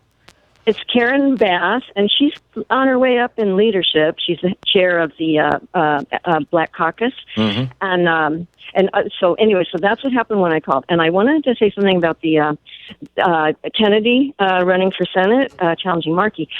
I thought, maybe he's thinking Elizabeth might win the nomination or maybe get a VP position. And if so, her seat will be empty. And therefore, I want my name out there. So maybe people will put me in her spot. I just thought, Yeah, I thought that came to my mind too, Lynn. But I think that doing it the way he's doing it, he's going to hurt himself more than help himself. But again, I live in Oregon. I don't know Massachusetts politics, and the Kennedy name is huge.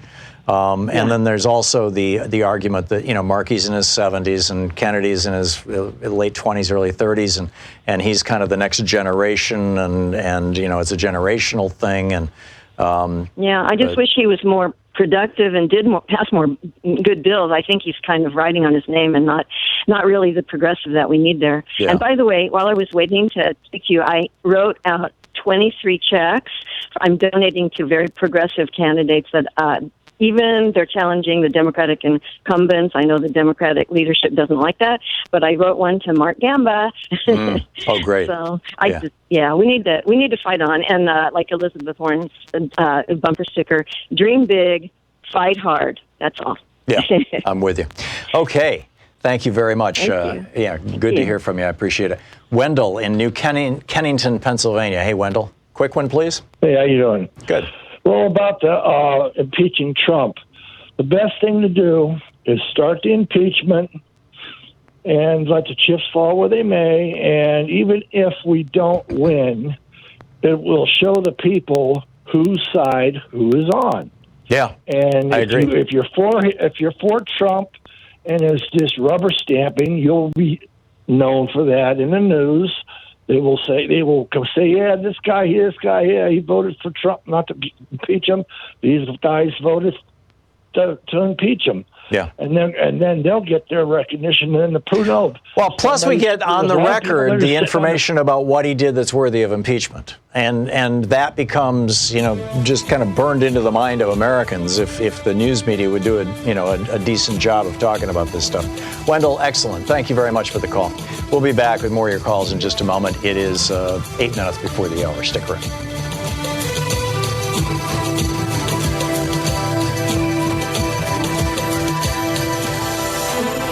It's the first day of fall, so and the last week of the pledge drive. So let's kick this thing off and really do well here by Free Speech TV and bring in some revenue to keep the lights on, the electrons flowing up to the satellites and out to the interwebs and all that kind of stuff. Now is the time. 877-378-8669 is the telephone number, and your call is very, very, very, very much appreciated. With a $20 gift, we have the Thom Hartmann, proud student of a Thom Hartmann University bumper stickers. With a $50 gift, you've got the Change the Channel Free Speech TV tote bag. With a $100 gift, you've got the Any Functional Adult. Yes, we'll take any functional adult. Even Mike Pence, well, define functional. Anyhow, any functional adult long sleeve shirt, sizes small through XXL large. With a $150 gift, my new book, The Hidden History of the Supreme Court and the Betrayal of America, which goes into some really shocking detail about the way that John Roberts, when he was with the Reagan administration back in the day, was planning on getting around the Brown versus Board of Education in 1950. Welcome back. Wow. Jay in Naperville, Illinois. Hey, Jay, what's up? Tom, thanks for taking my call. Sure. I mean, it's a great show. I listen all the time. Today's a fantastic show. A little self-disclosure, I am not a true blue guy. I have voted Democrat, I have voted Republican, I have voted independent. Okay. I will be voting blue no matter who this time because of you-know-who in the White House. Got it. I think it's a fundamental miscalculation not to impeach this person. I think that Nancy Pelosi and the Democrats are not taking into account human nature, and that is who the American people are. The American people like someone like Donald Trump, big and bold and, quite frankly, completely full of it. I mean, you have to take action. If the Democrats are seen as this all talk, no action party, somewhere deep down, the American people do not respect that. Yeah, and look at, I mean, the Republicans went after Barack Obama on Obamacare and death panels, and he's trying to kill us, and then, they went after Hillary with Benghazi and her emails and, and everything else, and they did not suffer from that.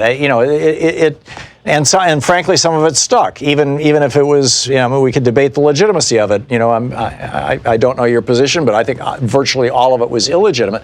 But here we have stuff that is clearly legitimate, and I see absolutely no political downside to holding Donald Trump accountable for the things that you can actually document he's done. I mean, he's now admitted that he's basically using $400 million in foreign aid to try to get the president of a foreign country to manufacture evidence against his political opponent. It is just I agree. Wrong. I agree 100%, Tom.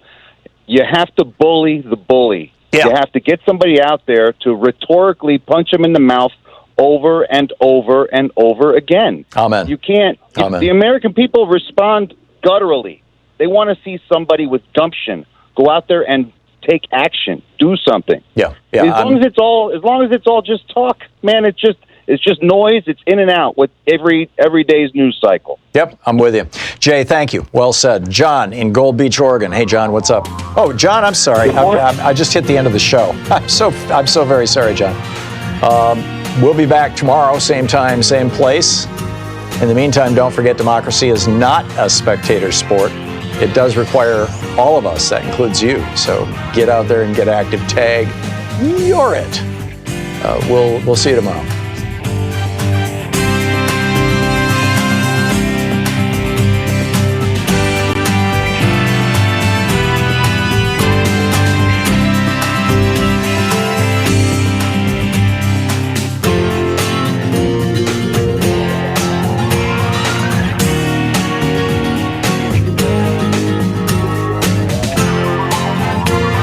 You've been listening to Thom Hartmann.